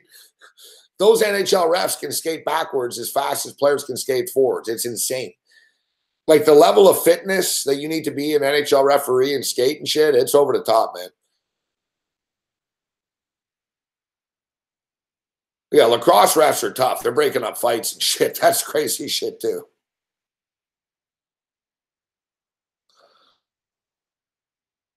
Yeah, like hockey refs can skate. Like hockey refs can yeah, they're competitive. They're good athletes and shit. If you're skating around on NHL ice with NHL players, you're an athlete. And you're a good athlete. Like, you know what I mean? Like, that's not an easy job. You know, look at baseball. Baseball's a bunch of fat fucks. Fucking baseball, man. You got a bunch of old men, fucking fat guys and shit. Fuck, these guys couldn't run the first base. They'd fucking die. They'd have a heart attack.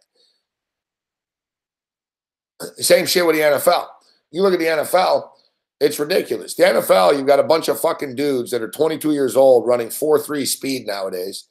And you got fucking old man Sterator and these fucking dudes. Fucking Vinkovich, fuck. Guy's like a 67-year-old fucking, lawyer during the week. And then on weekends, he's supposed to keep up with AJ Green running a fucking route down the sidelines. Like, as if, come on, guys. Like, I don't know why the NFL, it's like a cartel, fuck, the NFL referees. And look, what's that fuckface? The guy with the big arms that retired, fuck. Hockley. Fucking Hockley. Ed Hockley retires, and I'm like, oh, that's good news. And it's like the mob, fuck. Fucking Hockley's out and his son is in. Sean Hockley takes over now.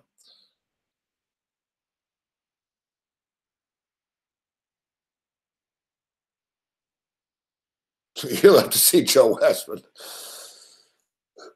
Angel Hernandez, and these guys.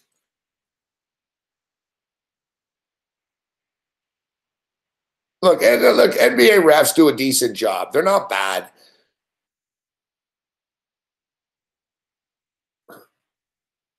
It's not easy. You know what I mean? Like, I sat pretty close to, we were pretty much courtside the other night for an NBA game, and there's a lot of contact that you see in real life that it doesn't really translate on TV, and they don't call it. Like, it's a tough, like they're in tough. I was watching, I was noticing it. They only really call blatant shit. Like, I'll give them that. They started to fuck the raps a little bit, but I don't know why. They might not like Casey. Like, that's it. The NBA refs are like moody, fuck. Like, they'll fuck you for a few minutes, and then you can get them back. You know what I mean? If you don't, it's very personal in the NBA, the referees. Like, Donnie Heath told us, I remember the night he was on once, and it was the playoffs, and he said, don't bet on Boston tonight. And he point blank said, he goes, the referee tonight hates Doc Rivers. And he goes, Doc Rivers hates him.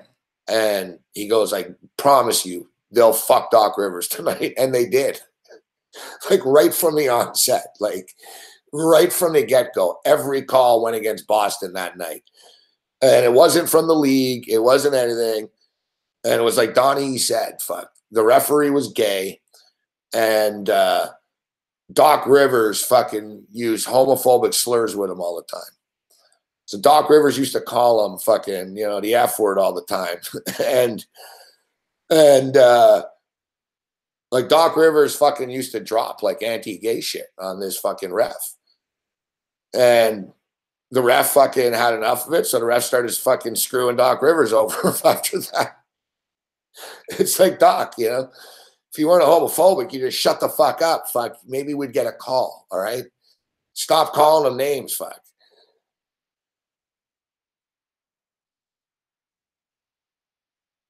That's what I'm saying. Like, we never know the real story, right?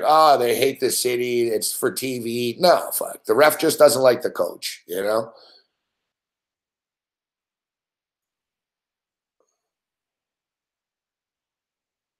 Soccer refs. Soccer refs are kind of it's kind of a shady. Soccer's a shady sport.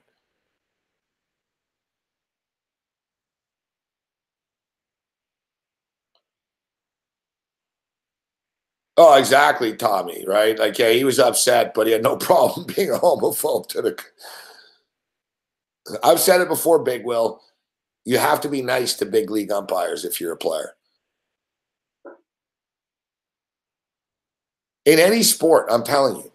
Like watching football and shit.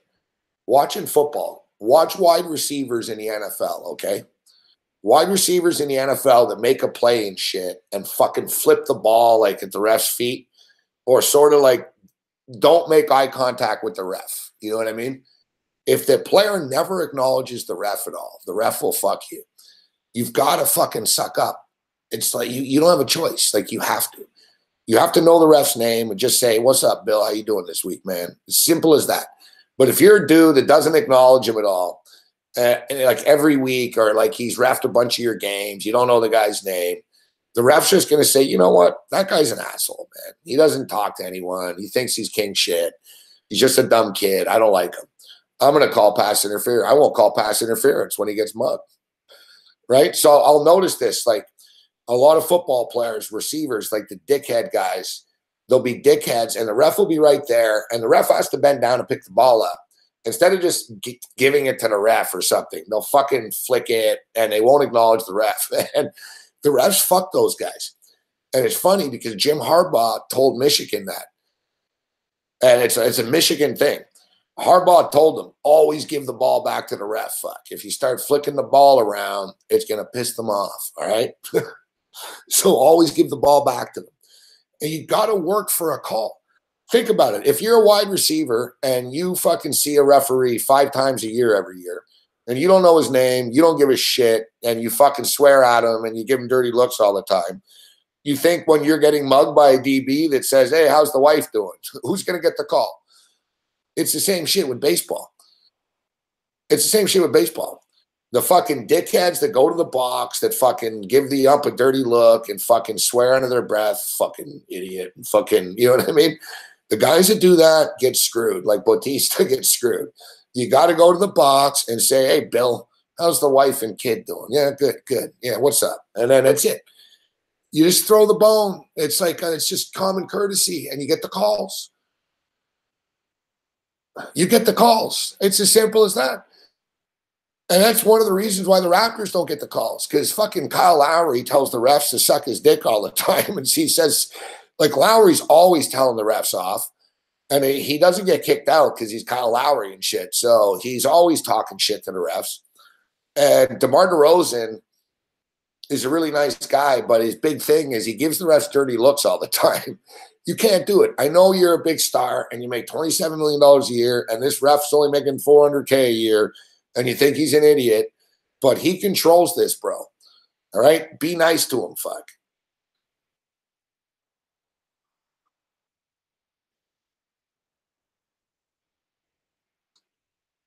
Yeah, exactly. You see it. You see it, Tommy. See, Lowry's always fucking scowling at the ref and bitching at the ref. They're not going to give him a call because he's always bitching about it. If Lowry would get a bad call or two against him and just get up and not say anything, he would get a makeup call. The Raptors don't get makeup calls because they bitch so much, fuck, you know? Jonas Valanciunas bitches. The Raptors complain a lot. I saw them, like I said, the Raptors players complain a lot.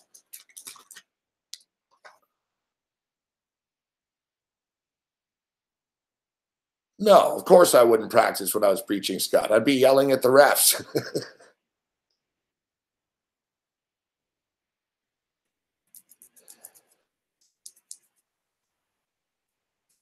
Yeah, I'd be, as if I'd be yelling at the refs.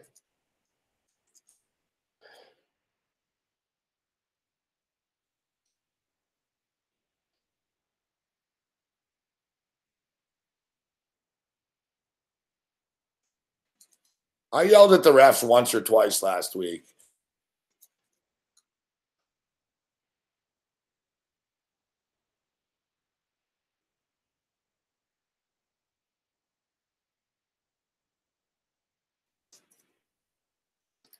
All right, so yeah, tomorrow night the Cavaliers and the Pacers.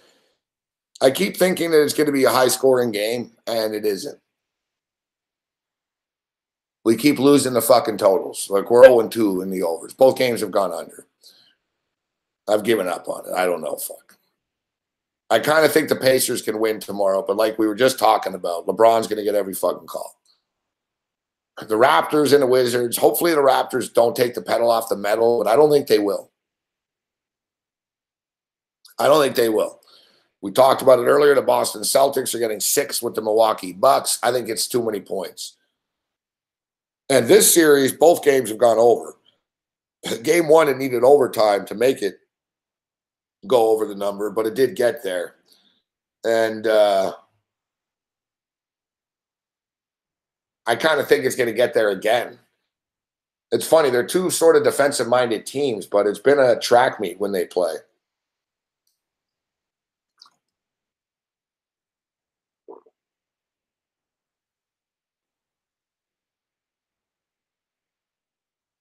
I guess, look at Philadelphia, Miami are playing Saturday again already. Philadelphia are -3, 217. Pelicans are now 6.5 on Sunday in the closer. Or was that Saturday? My bad. Yeah, Saturday. Excuse me. Portland and Pelicans Saturday, 6.5. Rockets and T-Wolves, 4.5. Rockets, 4.5-point road favorites. And the Utah Jazz are now -4. I'm kicking myself for not taking Utah last night. I should have zigzagged on this one. And now they're going back to Utah. I think the fucking Thunder probably steal one. A lot of times, like, that's why I'm mad at myself for the Philadelphia stuff. Like, I'm buying into this Miami hype, and I still think Miami are in this series, although Embiid being back doesn't help. But teams like that lose at home as favorites, then they're going on the road. They're desperate. Like, they're more focused. They're like, all right, we can't fuck around tonight. Like, so, like, and like in the last game, Miami were like, we can't fuck around tonight. The Utah Jazz were like, we can't lose this game tonight, guys. We're going to be down 2-0. We need to win game 2. And they did. But now suddenly it's sort of like getting served back. You know, now Oklahoma City and Westbrook are going to be like, all right, we got to get that fucking home game we lost back. Right? We can't be down 2-1. So I sort of like the road teams in these spots, you know. But it's different with the Pacers because they're coming off the loss.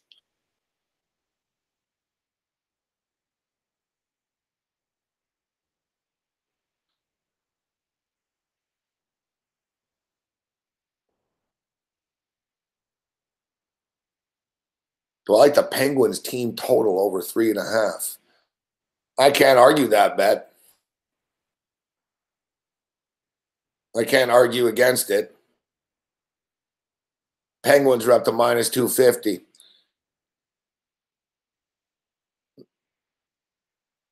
I feel bad. I remember some Flyer fans were getting mad earlier when I said that the Penguins were going to roll them in the series. They did.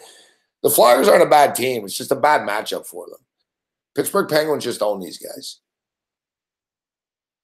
Minnesota at Winnipeg tomorrow. They're going to win. The Jets are going to win. Tomorrow's fucking favorite Central, guys. I hate to be Johnny Chalk here, but the Penguins are going to finish off the Flyers at home. The Winnipeg Jets are going to beat the Wild in Winnipeg. And the Nashville Predators are going to fuck the Avs up. You parlay all three of them together, and it's plus 158.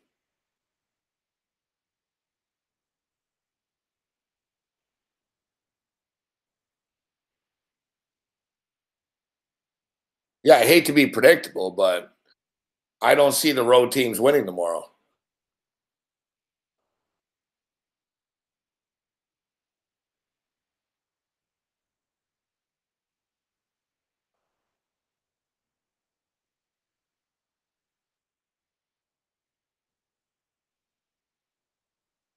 Is the Devils game tomorrow as well? I get mixed up with the times here. Now, the Devils game is Saturday afternoon, I believe. Let me double check this. I could be wrong. I'm looking at a fucking book with English British time. It confuses me. Yeah, the Devils is Saturday afternoon. Yeah, Blue Jackets and Capitals. How about them Caps? How about them Caps? We all left Ovi for dead. Not so fast, my Russian friend. I said it today on the radio show, too. Ovechkin guaranteed that they're going to go back to Washington 2-2. And I bought in. I was like, you know what? Listen, they've had a lot of bad luck, man. They've lost 2 games in overtime. They're not done yet. And I've ridden the Capitals the last 2 nights. It's been pretty profitable. They've been underdogs.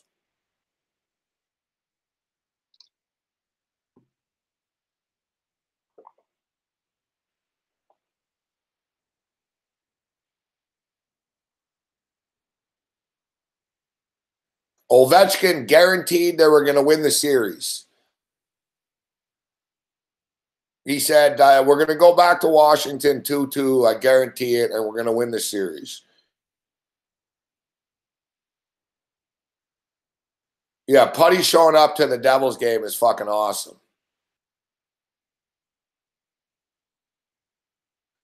I don't drink soda anymore, Observer. Well, I do, but like just a bit.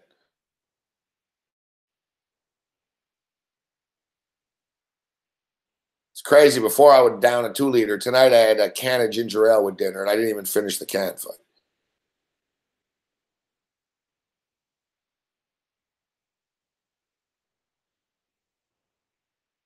I'm not the healthiest person in the world, but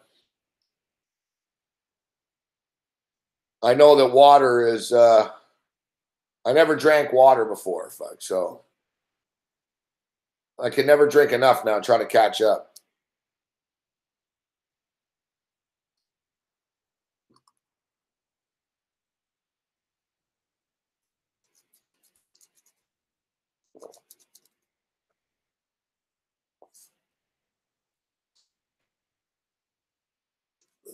No, my original pain is gone, Alex, because I changed my diet. Yeah, I feel much better actually that I'm off soda. Like I said, I still drink. Like I had a can of ginger ale with dinner tonight, but I'm not. I don't drink like I don't buy 2 liters of fucking Pepsi or anything like that anymore.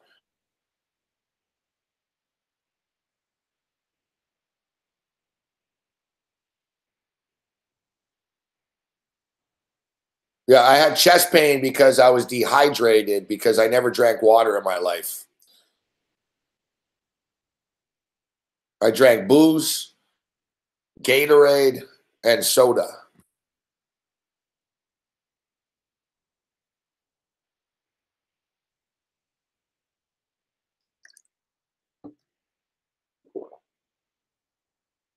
I just said who I'm on, Lucas.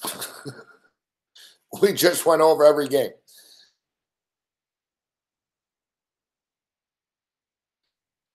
Yeah, I look like I'm 55, Joe Lugo. That's right. I'm not the most vain person, but I don't look anywhere near 55.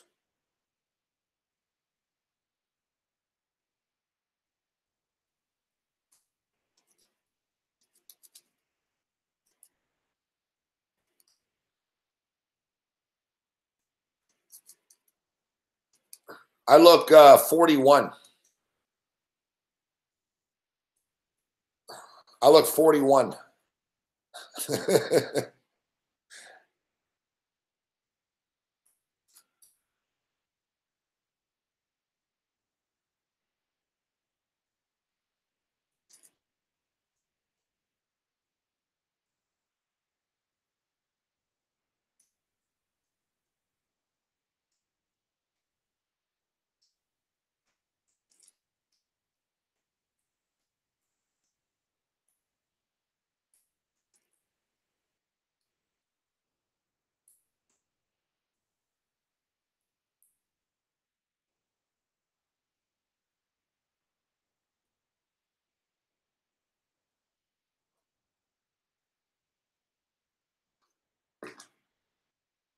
All right, we'll take a quick break here. We'll come back and wrap it up.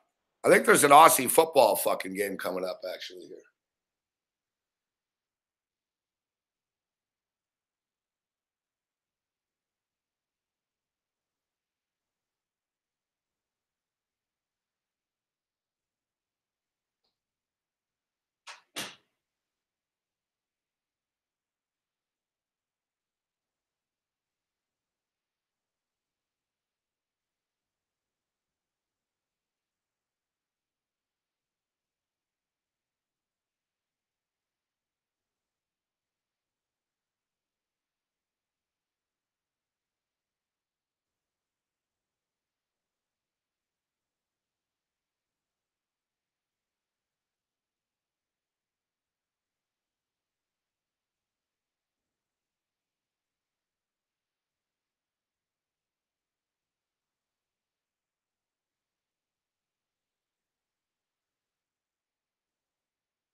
We're done. We gotta go. You're on your own. I should record a fucking extra for that. Other than that, you're on your own.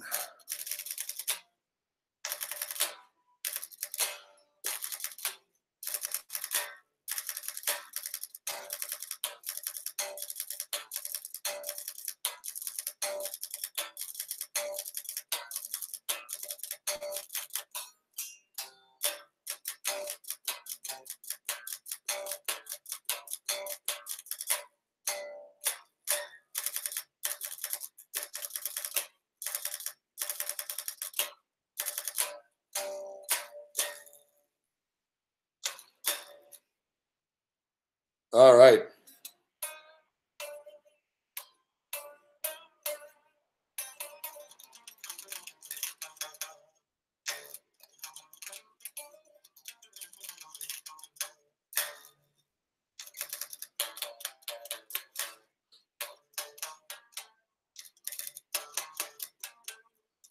Hard to go against LA. Hard to beat. Hard to get in front of Vegas.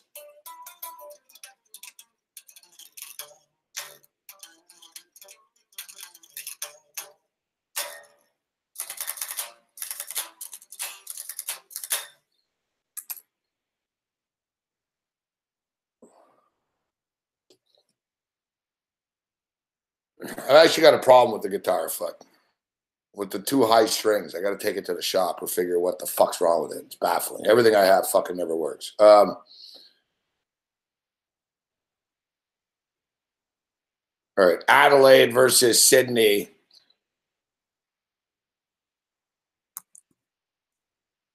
Late night action.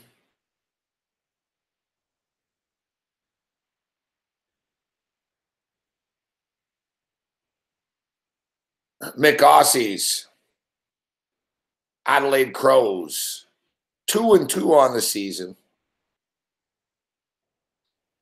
The Swans returned to Friday Night Footy for the first time this season to welcome the Crows.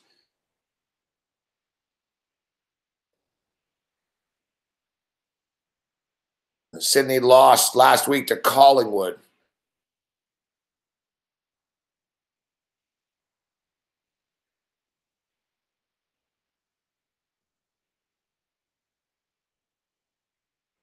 One advantage for Adelaide could be in center clearances, the rank equal in scoring. Sydney has dominated recently, winning 6 of the last 7 contests, including 3 or more by 50 or more points. Holy fuck.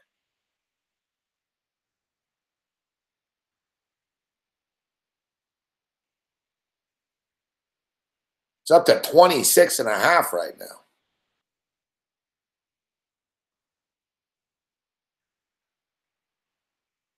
The Adelaide Crows averaged 107 points per game last year, but are only averaging 91 this year.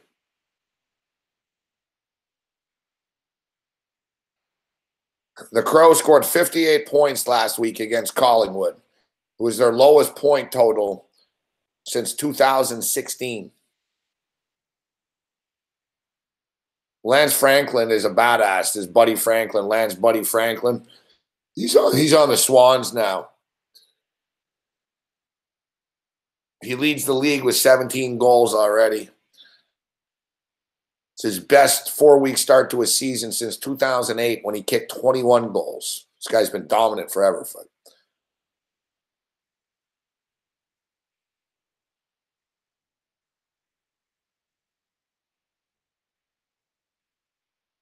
I can't believe like the Adelaide Crows are fucking fallen this much. What's your pick, Bobbert? No, it's 26.5 now. It's 26.5 now.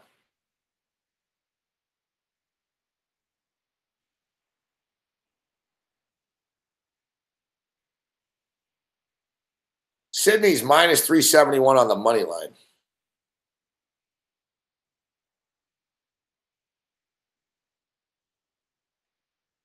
If you guys are money line players, if you're willing to do it.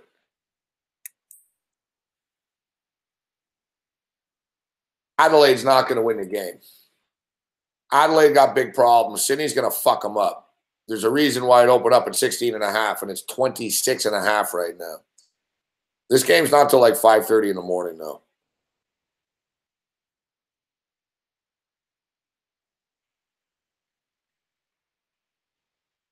I don't like laying the points, but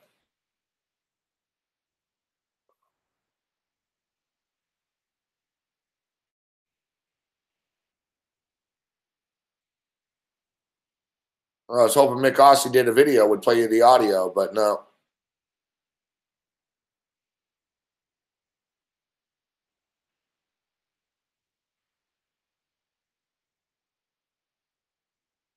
Mick fucking tweets, I hate to say this, but the Swans to win and probably cover at minus 22.5.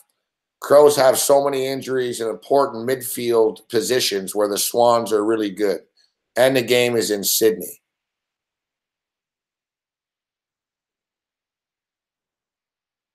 So even Mick Ossie,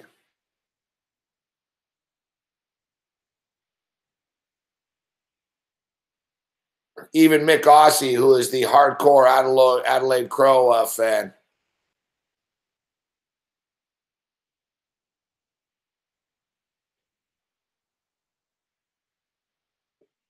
yeah, I'd like to go to Colorado, Eric.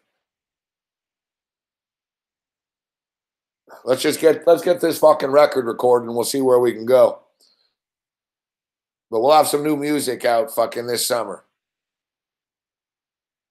All right, so we got to get out of here. As I stated, tomorrow night, tough games, man. Leaning with the Pacers and the over 209. Leaning with the Raptors and over 218. I like the over 203 in the Celtic game too, to be honest with you. And I like the Boston Celtics +6. NHL hockey tomorrow night. It's a favorite Central tomorrow night. Parlay. Pittsburgh Penguins, Winnipeg Jets, Nashville Predators +158. There's your parlay. Throw the Sydney Swans in there, actually.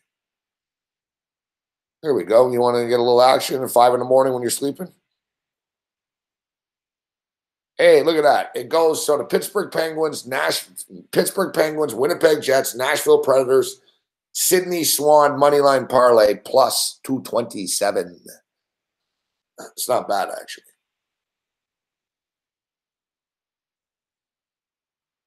All right, Kyle. Good luck at work, buddy. Make sure you stay safe, and then you can watch the replay. The video will be up. Make sure you watch everyone tomorrow right here on SPR all day, breaking it down. Big man, Donnie Rightside, and Babano will be doing an NFL schedule show tomorrow. I'll be on at 4 o'clock on Fantasy Sports Radio Network tomorrow. FantasySportsNetwork.com/radio or iHeart. Thanks, Brooks. Always a pleasure, man. See you later, Ghoster. See you later, Sean Crane. And everybody else, may the winners be yours. Do I have a fucking late night fucking soccer? Anything stupid? No, there's nothing going on. Greyhound racing. Fucking tennis from Zhangzhou. I hate that shit. Fuck. I'm a degenerate, but you notice I never bet this. There's always late night tennis, but you got ITF tennis from Uzbekistan. I swear to God, I've made like 250 late night tennis bets in my life from this lowbrow tennis, and I think I've won fucking 10 times. I never win when I bet random tennis. Fuck. tennis and handball. I can win tennis like real tournaments, but this stupid, like right now, Jia Jing Lu versus Sai Sai Zheng. There's no one in the crowd even. Like they're just playing. It's like two chicks playing in the park. Say a prayer for our friend Dave Morency, man. The mystery continues. Thanks for tuning in. Other than that, you, me, and everyone else, we're on our own. Later.